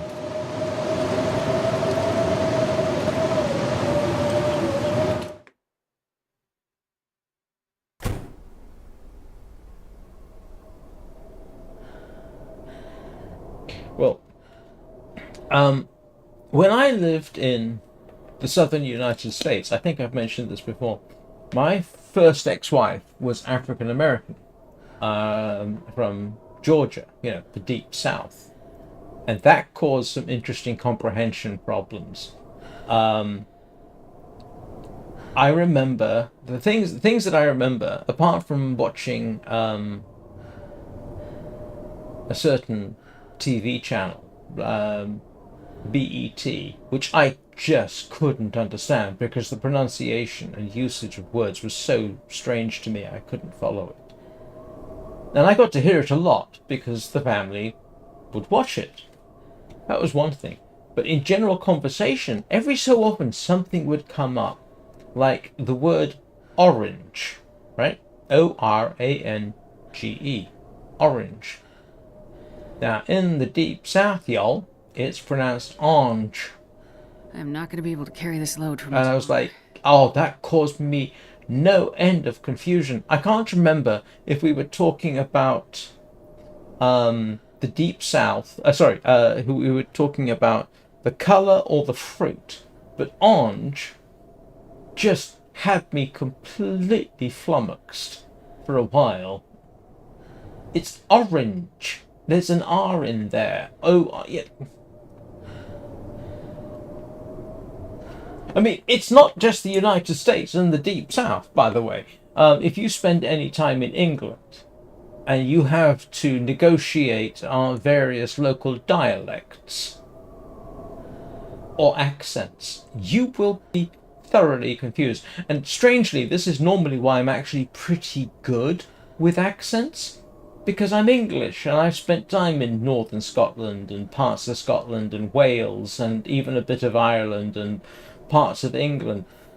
And if you spend time in those areas, you get used to interpreting accents.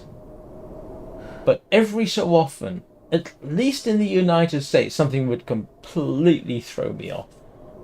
And it's not a knock on the United States, because here in England, we do the same.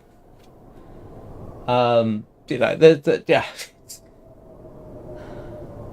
But what's funny is that I don't know what it is about the Deep South. I always felt that my misunderstanding was interpreted as being my fault, or my being obtuse, or obturate, or failing deliberately to understand, which simply wasn't the case. I just genuinely didn't know what the heck somebody was saying to me on very rare occasions.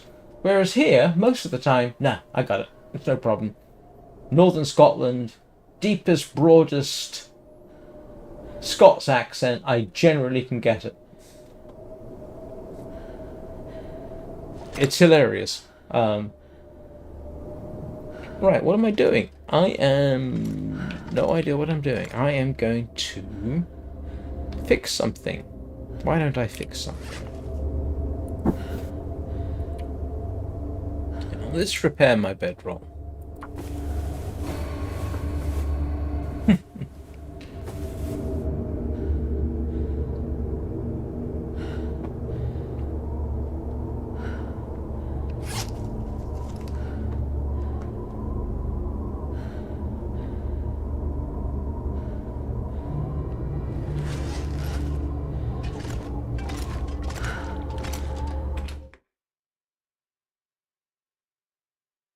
I can barely walk with this much gear.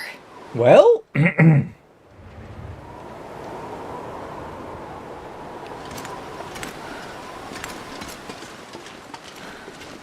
guess we're heading for...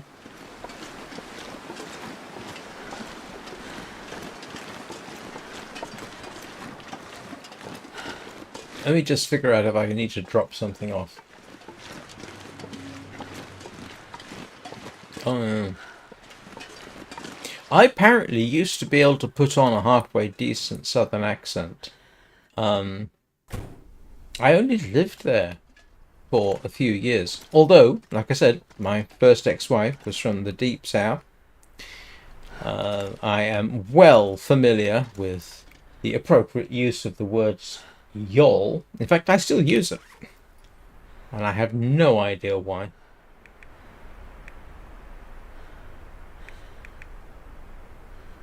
And while I would never say all y'all, I do understand it.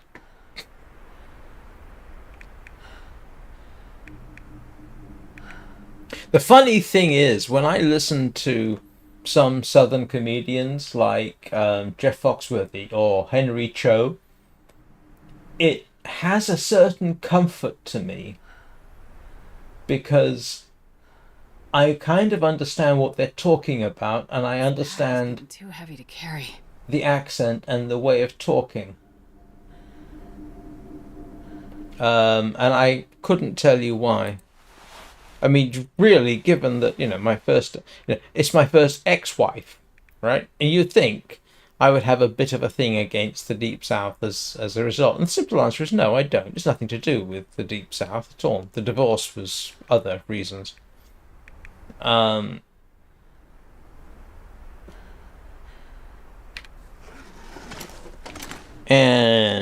I know I've only been oh, right. Just realised I've been going for an hour and nearly 52 minutes. And you know what? I'm actually going to continue this until I get to Desolation, to the Coastal Highway. So I'm going to take a quick break, and I will be back shortly, y'all.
No, I'm going to get us to, or myself, to I keep wanting to call it Desolation Highway, Coastal Highway.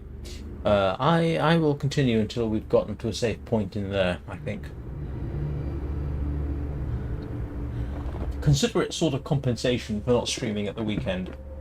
And I should warn you, I am more likely now to take the weekends off.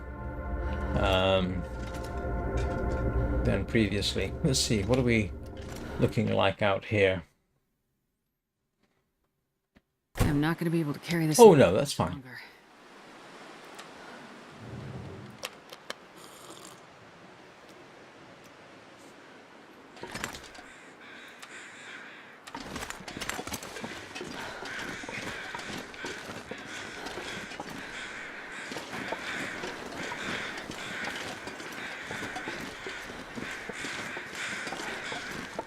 Ah, now, I never spent much time in Louisiana. I only drove through Louisiana, so I have no experience with the Cajun / Creole accent at all.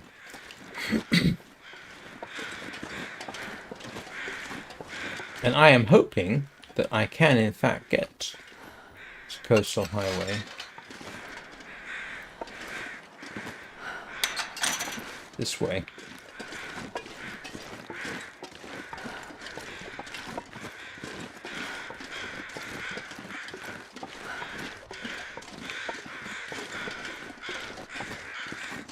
Because this should take me to the ravine, I hope.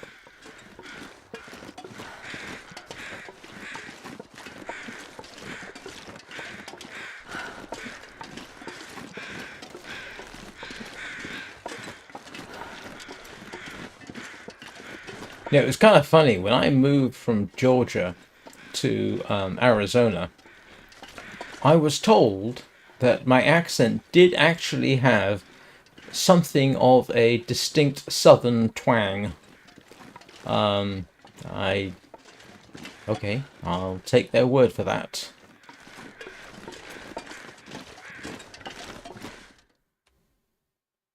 I can barely walk with this much gear.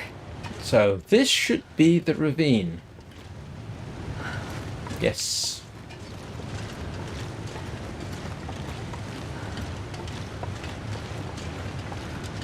And I don't need that. I hope. As far as I'm aware, the ravine is a pretty safe place.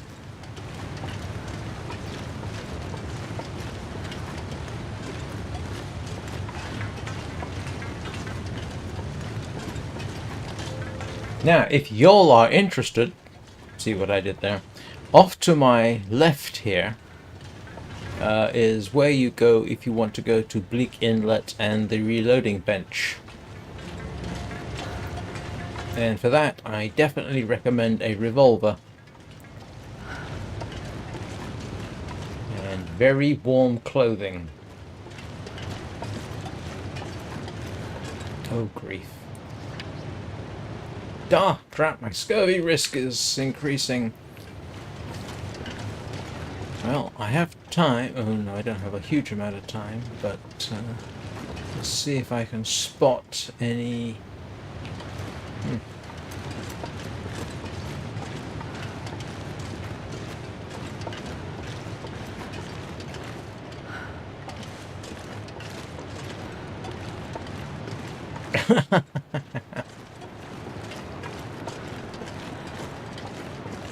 Yeah, I mean, it would be fascinating one day to completely take my accent apart, because I start off with Southern English upper middle class wannabe type, and then you throw in my father's American accent because he spent time in the States.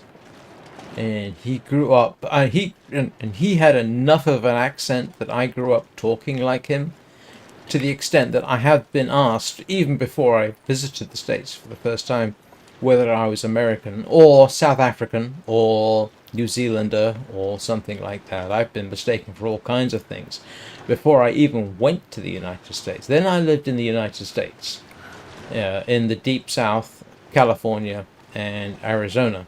And then I lived in Austria for 2 years. So there are some words that I'm pretty certain I do pronounce in a very Germanic / Austrian fashion, especially the name Christian. And the reason for that is I knew people called Christian, and I knew more people called Christian in the United States, in Austria, than anywhere else in the world. So yeah, I tend to pronounce that particular expression, a particular name, in a very Austrian fashion.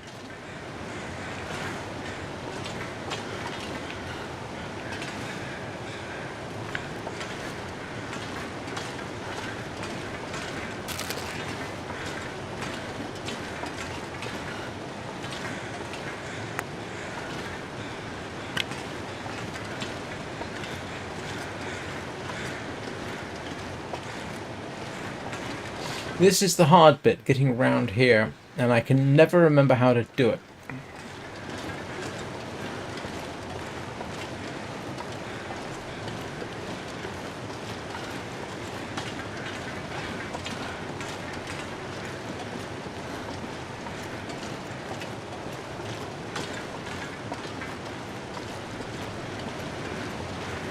There was a time when I was, if you like, how do I put this, courting my second ex-wife, who was from Hong Kong.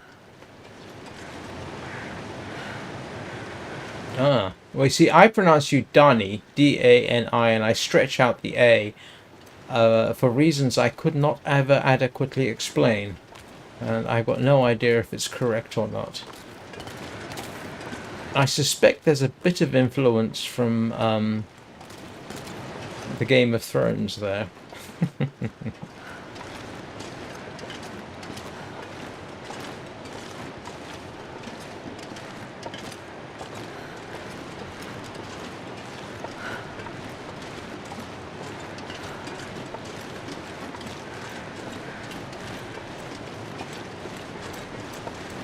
But I don't call you Danny, for example, because to me, Danny is spelt D-A-N-N-I or D-A-N-N-Y.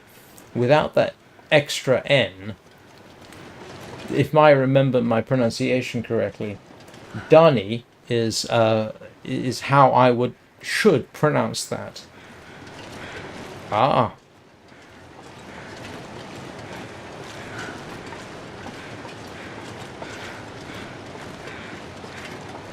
Now, if I remember correctly, there's a log over here that leads you to the other side of the railway tracks. Yep, there it is, I think.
Oh, yeah.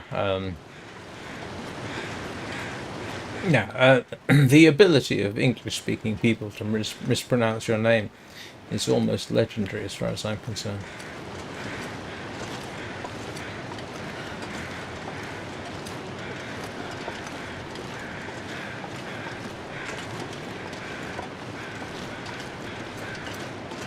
This should ring a bell, Donnie. Do you remember this?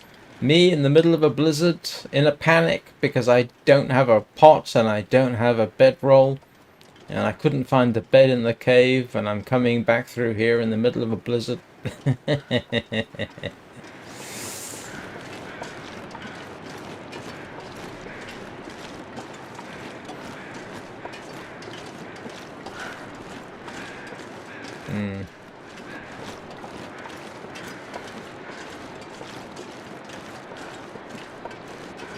What did I call that episode?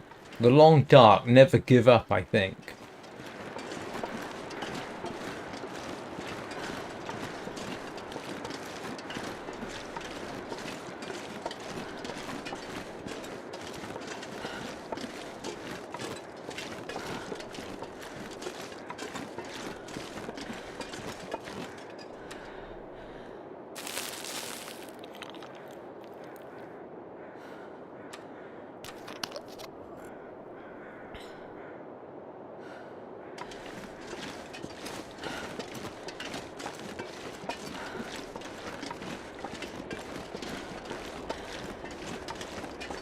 Yeah, that was a pivotal moment, I think, in terms of survival.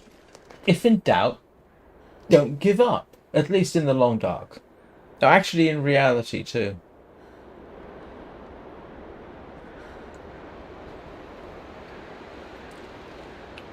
And for those watching who aren't aware, that's where Darnie found me. At least I think I remember, right? You said that you were looking for a tutorial to do something, and that particular live stream showed up.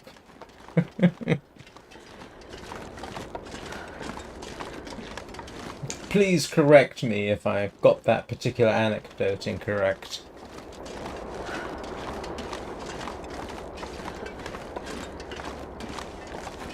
My goodness, I just realized I got 34 people watching. Hello, the other 32 people watching, how are you doing?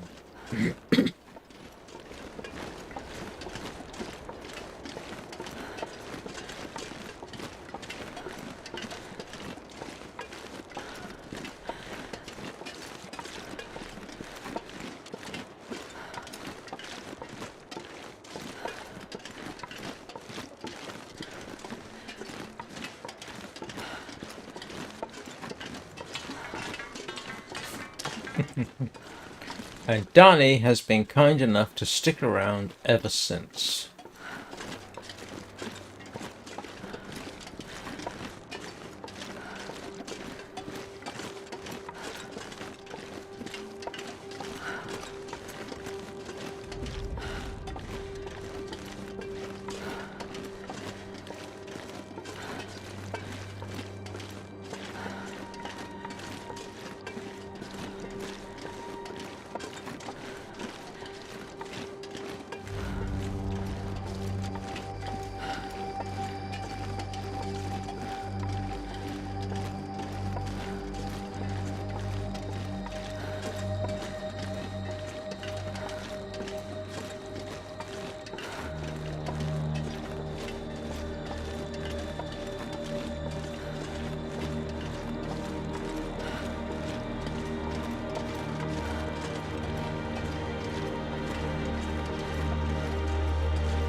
I should have nightmares about that particular trip.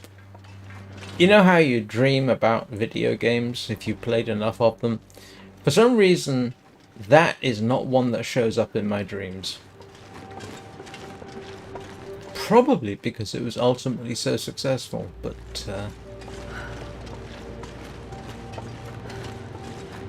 yeah. There was a blizzard, as I recall, as I came across this section. And basically, from the train wreck all the way along here, I had nothing but a blizzard.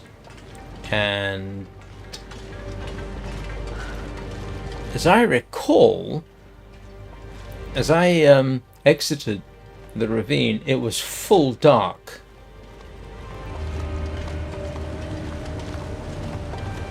And I had no idea where I was going, so I had to go downhill through wolf and bear territory. Now, I'm hoping to avoid that this time, because, yeah, it's light enough that I don't have to worry about that, but I hope.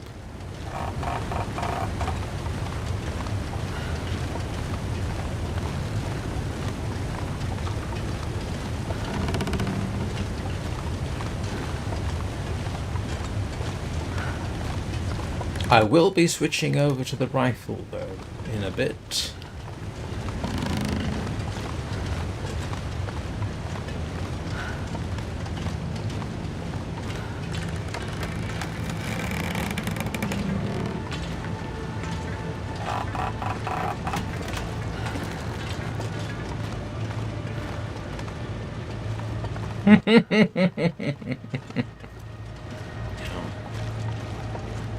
Now, video games do feature in my dreams sometimes.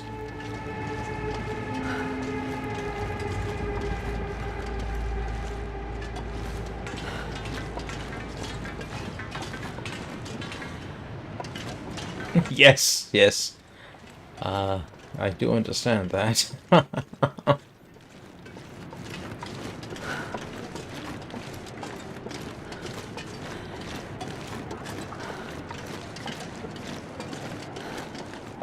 Honestly, it's not a bit late in the day. No, we're okay. The main thing, if you're coming into the next area, and yeah, you know, I've got a few hours. I'm good. You want to get down to the nearest habitation is the fisherman's huts.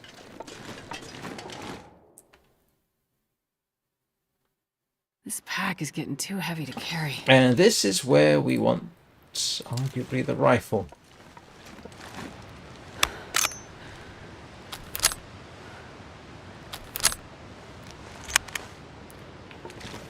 Because we are entering bear territory now.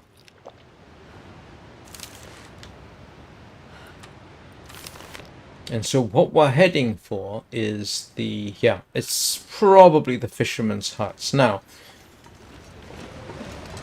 if I were to turn sharp right at this point, that would take me straight through bear territory. However, if I go to the end of this railway line and then sort of make my way down from there, I might get away without any particular encounter. Might being the operative word.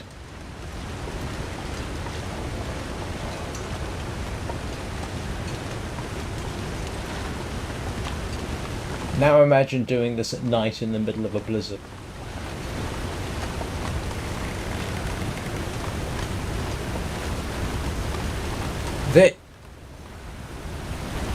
There is a sort of rule of thumb. Oh, actually, there's shelter ahead, isn't there? I forgot.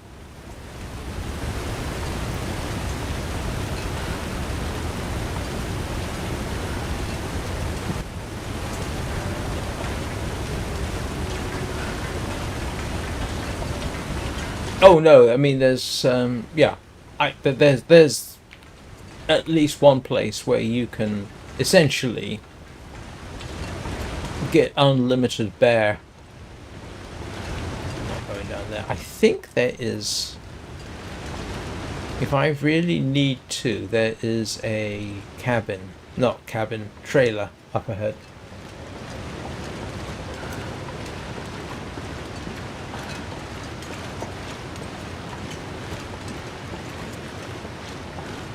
I think there's a trailer up here.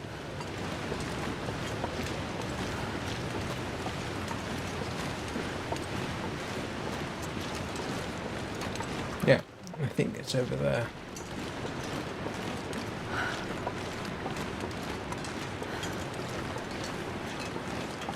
No, I think am I wrong? My goodness. What a concept. Oh no, there's a trailer. Yay. Okay, so I can conceivably spend the night here.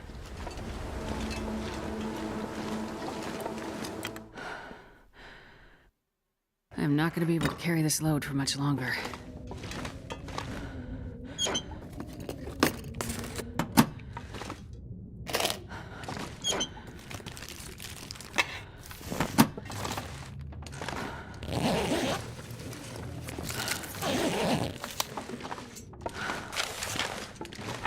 In fact, I think I will.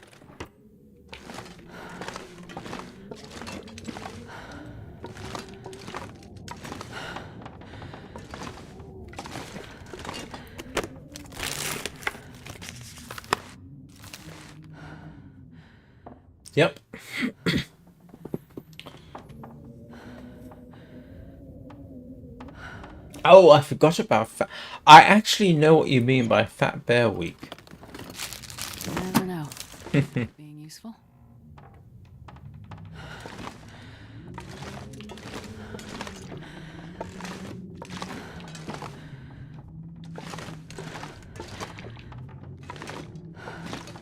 Well, I've got a bit of a choice here. I can either spend the night here, which would be the advisable thing to do, or try and make it downhill.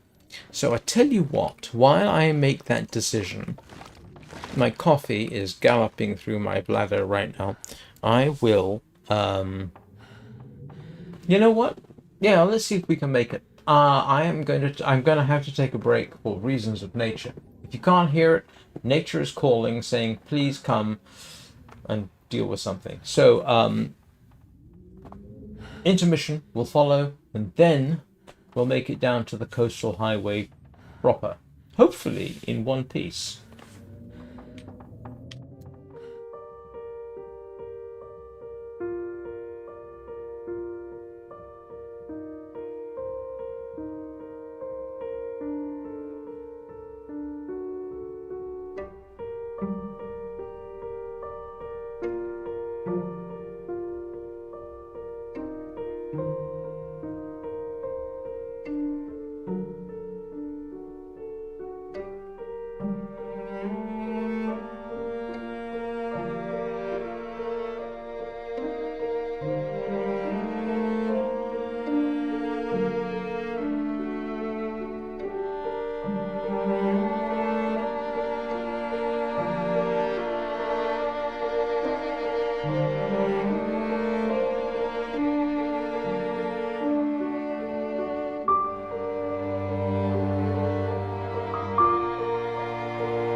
Right, I'm back.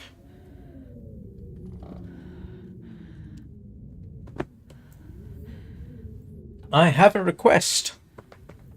If some of the 32 people watching would care to subscribe, that would make me quite happy. Unfortunately, I have nothing to offer beyond more of the same, but still. Okay, we're gonna try make our way down to the fisherman's place. Oh, did it again. Yeah, this I might have left this a bit late, to be honest. But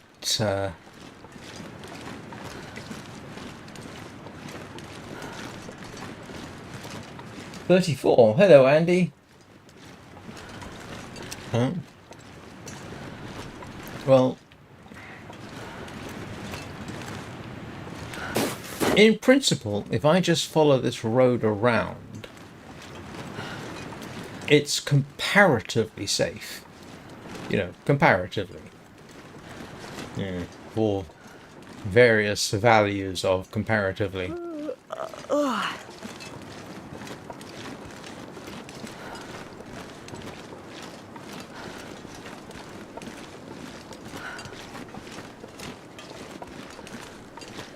How's it going, Andy?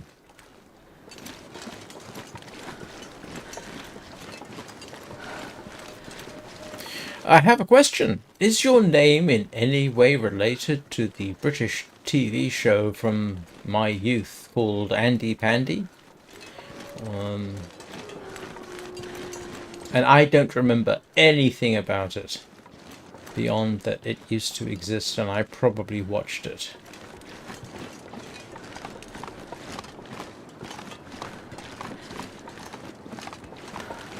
It is kind of curious that the TV shows I remember from my childhood are not necessarily English.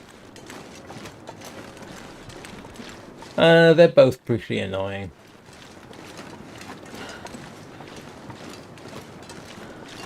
I mean, from my very earliest, and I've mentioned this before, and I would be 2 years old at the time, and I remember it quite clearly, was Theobald ou les Crusades, which was a French action TV show set during the Crusades of all times, and which came to England as Desert Crusader, and I still remember Desert Crusader.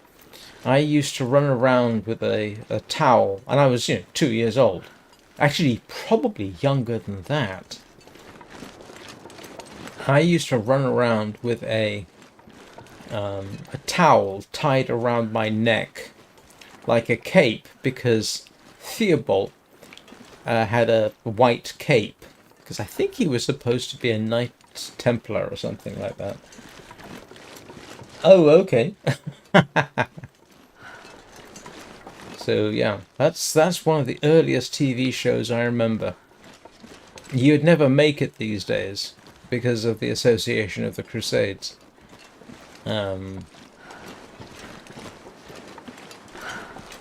Because yeah, that's a sensitive subject these days.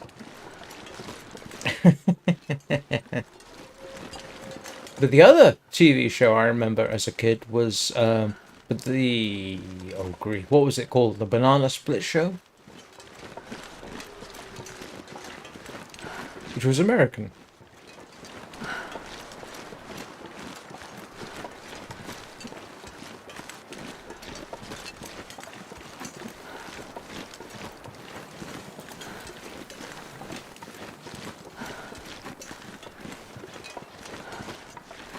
And the interesting thing about the Banana Split Show is that Richard Donner got his start as a director. Because they had a segment in the show, I think it was called Danger Island, and Richard Donner, who obviously went on to make Die Hard, I think, got his start there. Was it Die Hard he went on to make?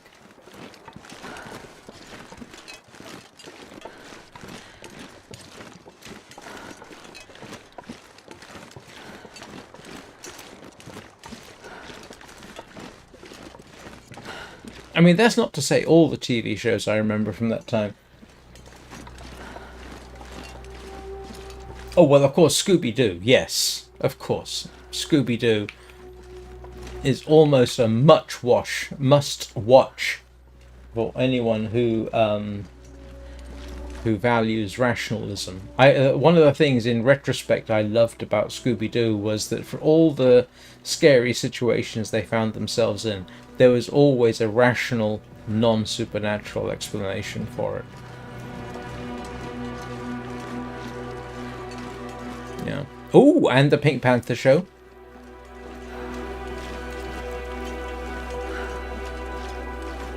Oh, grief. Yeah. Now, I think I refused to let my son watch Barney. The good news was he got into something else quite different, and I can't remember what it was called.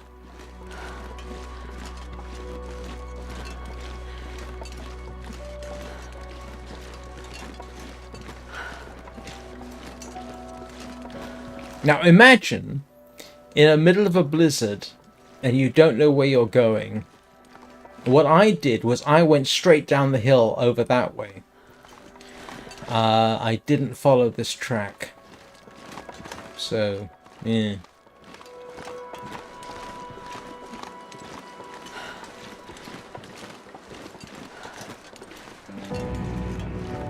Yeah, and it was, I suspect, quite formative in my life.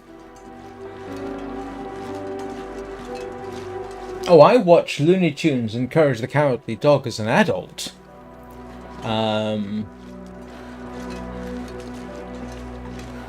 And Pinky and the Brain, of course.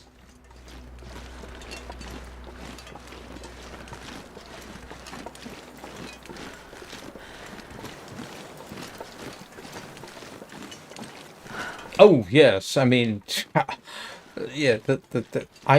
You got to bear in mind, I grew up in the 60s and 70s. Politically Incorrect was the name of the game.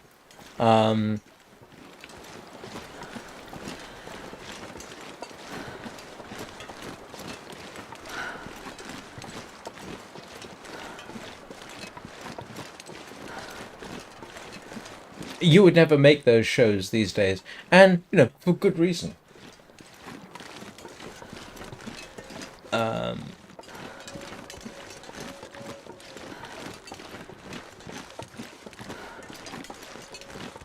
Oh yeah, Pinky and the Brain for intelligent kids and adults. Because some of it was so clever. It was ridiculous how clever Pinky and the Brain was. It was fantastic.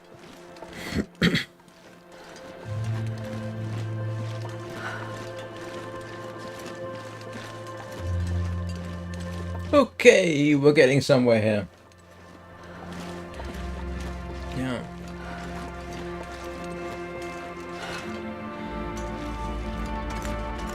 The thing is, you see, I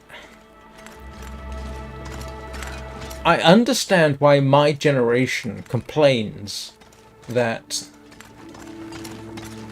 the current generation is too woke. No, they're not. I don't think so. I don't think that's a fair statement. Our attitude towards human rights and respect for humanity has changed a lot in my lifetime, and I have, to the very best of my ability, gone along with it because I think rationally it makes sense. But it is very difficult for people of my Pack is getting too heavy to carry. for people of my generation to accept that prejudice is wrong is surprisingly difficult.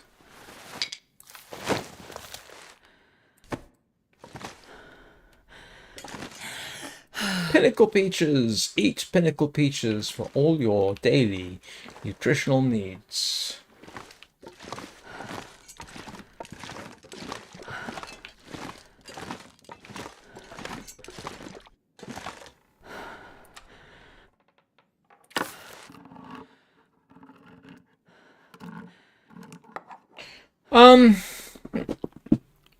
The thing is, I don't honestly know whether I am woke or not.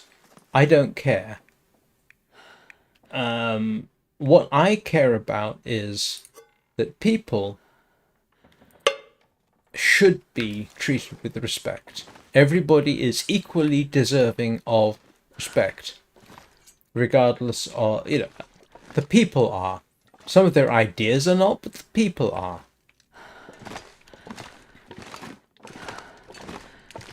I think ideas that harm humanity are arguably undeserving of respect.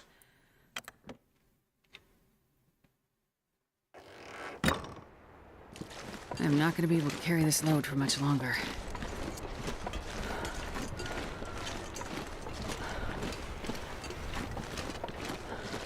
Of course, then you have to ask the question, well, okay, what ideas are harmful to humanity? And then you get into a whole... I'm not sure if the argument is philosophical or whatever, but, yeah. No, my attitude is, no, treat everybody with equal respect, whether they're white, Anglo-Saxon, Protestant, or African-American, lesbian, or whatever. They're all equally deserving of respect, provided that it's not harming society. And you may think, well, how do I determine that? Well, it's like, if you hate somebody, that's harming society. If your ideas are actually causing harm to another human being, no, that's where you keep it. Hang on. The moose goes here in, that's how it goes. That's how you carry it. Yeah. Oh no, of course it's got to be mutual. If it isn't mutual, then there's a problem.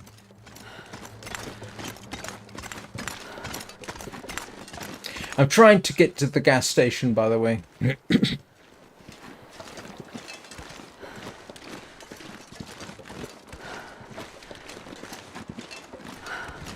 The problem is that there are people in society who think that their attitude is absolutely right, that everybody else should have that attitude, and that attitude involves hatred and discrimination against others.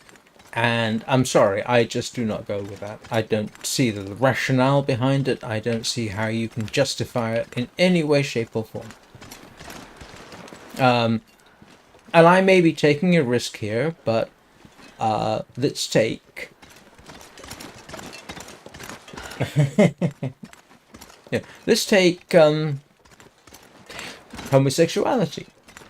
Right? Homosexuality doesn't harm society in any way, shape, or form. Who you love doesn't affect society. It does no harm any more than heterosexual love. Both can cause harm. Both can be a cause for good. Both are not inherently harmful to society. There's nothing wrong with it. And trust me, I grew up in the 60s and 70s, so I had to learn that lesson. And it was a sobering lesson that I learned.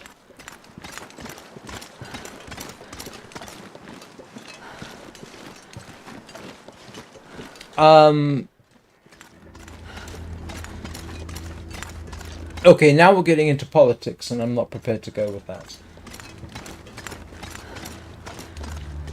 But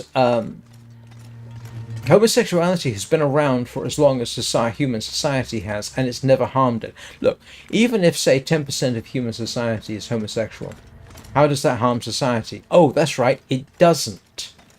Because the other 90%, it doesn't harm society in any way, shape, or form. It does not. It simply doesn't. It demonstrably does not. It simply doesn't. I'll check the cars on the way back.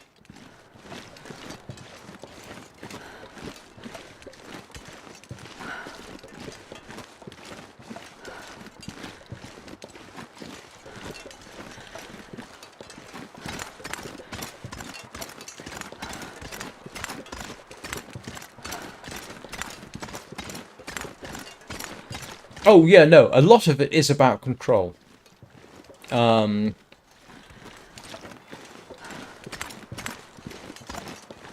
And I can, yeah, this isn't political. It is interesting that that some of the more vocal opponents to homosexuality have themselves turned out to be either homosexual or bisexual, or had encounters of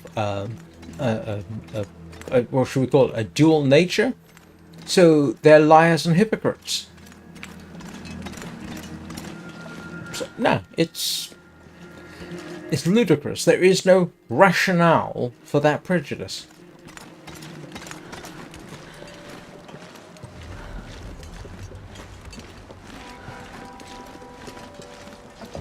Oh, what? And here's the weird thing, right? Now, you can... There's a religious argument to be made against homosexuality. And that is actually with a lot of nuance. Fine, okay, let's suppose that's true. But there is no biblical argument against lesbianism. So, what do you conclude from that? If you're going to be rational and coherent, love between two people is simply not harming anybody. Alright. Yeah, the simple thing is, love or sexual preference doesn't harm society in any way, shape or form. And yeah, and please note, I'm talking about love and consent. History is full of people who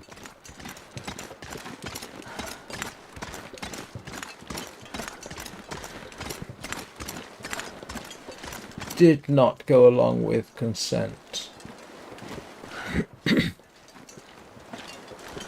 Still does, actually.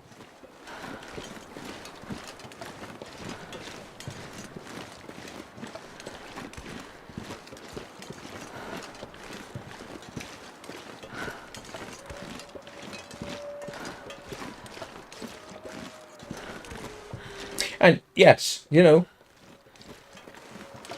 if that makes me a liberal, then I'm a liberal. I don't care. I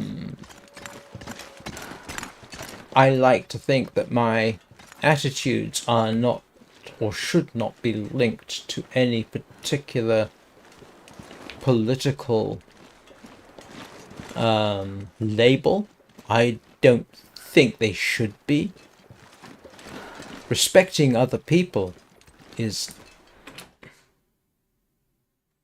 I can barely walk with this much gear.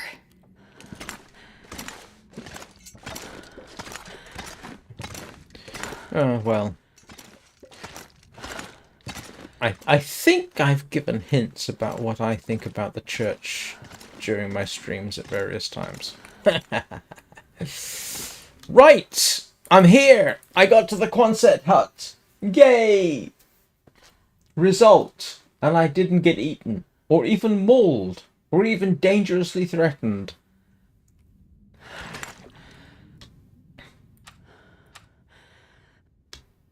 What do you mean I'm not thirsty? Oh, okay. So.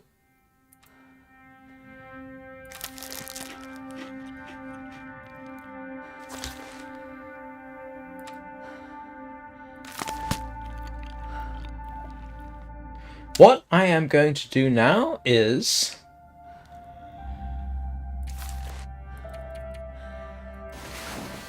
sleep!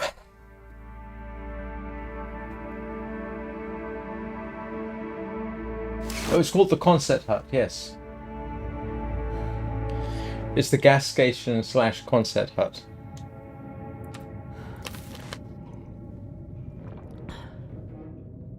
We made it! Or I made it. Yeah, we made it. This is a collaborative effort.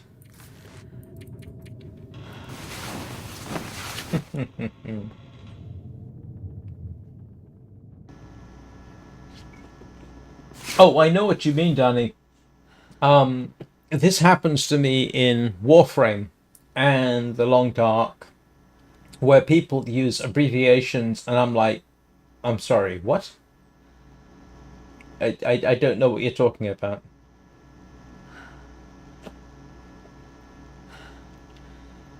Go to bed, Andy. It's far too early in the morning. Well, hang on. 3:41 in the morning. I've normally been awake for about an hour. So I don't get to comment.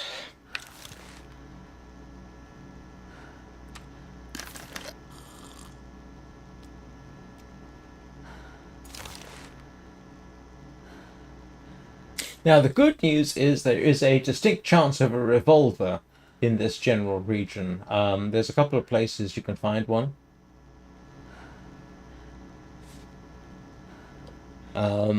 So, chance of a revolver. Actually, I think I found a revolver here before.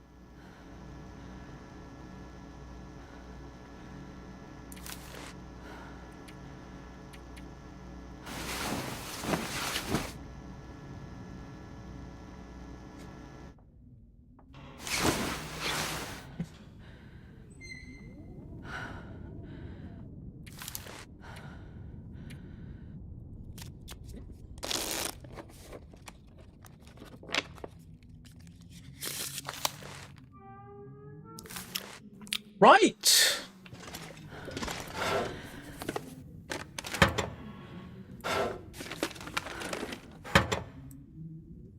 Yeah, there should be a revolver in one of the fishing huts too, apparently. According to the map.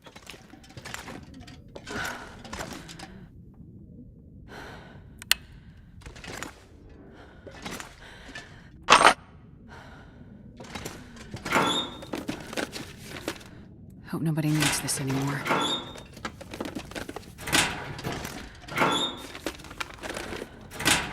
Yeah, and I think there's a possibility of one in one of the fishing huts, allegedly. According to the map.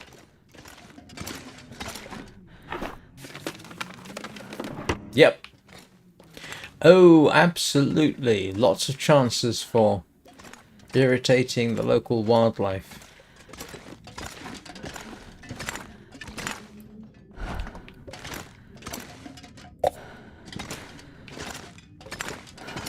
And of course the trader is nearby, which is nice. Oats! I've got oats. I do love my oats. And the first thing we do... This pack is getting too heavy to carry. First thing we do is check, because there's a moose that can spawn here. And a wolf, now that I think about it.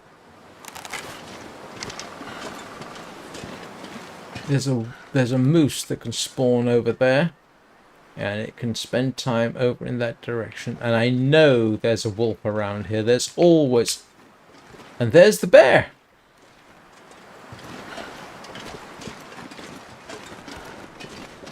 Or one of the bears.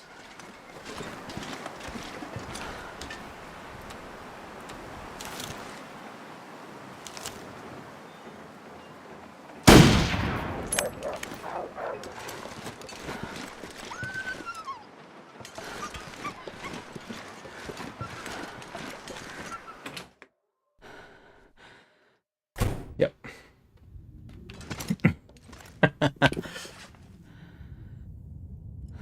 Oh no, beachcombing here is fantastic.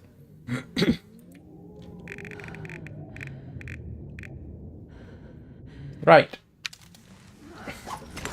So, having taken a shot at the poor bear and having it hit and run off, there's a possibility I've got a bear skin.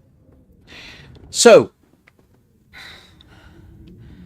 I have been going for nearly 3 hours, so I'm going to bring this to an end. And having shot at the bear, and it was close enough I could not resist. Yeah, absolutely. That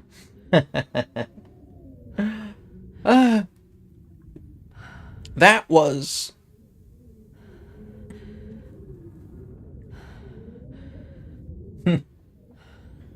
I think that's the bear that actually lives over by the fishing hut that's directly opposite. Yeah, because it comes up into this region. I think that's the bear.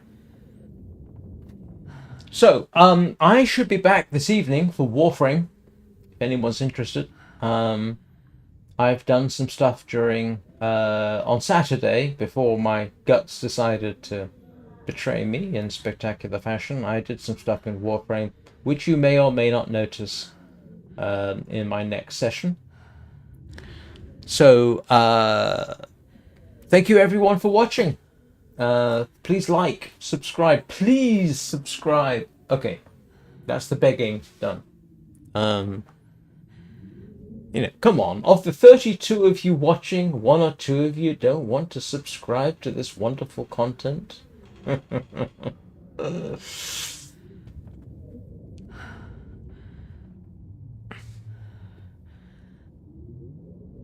I would only get intestinal parasite if I actually ate the bear.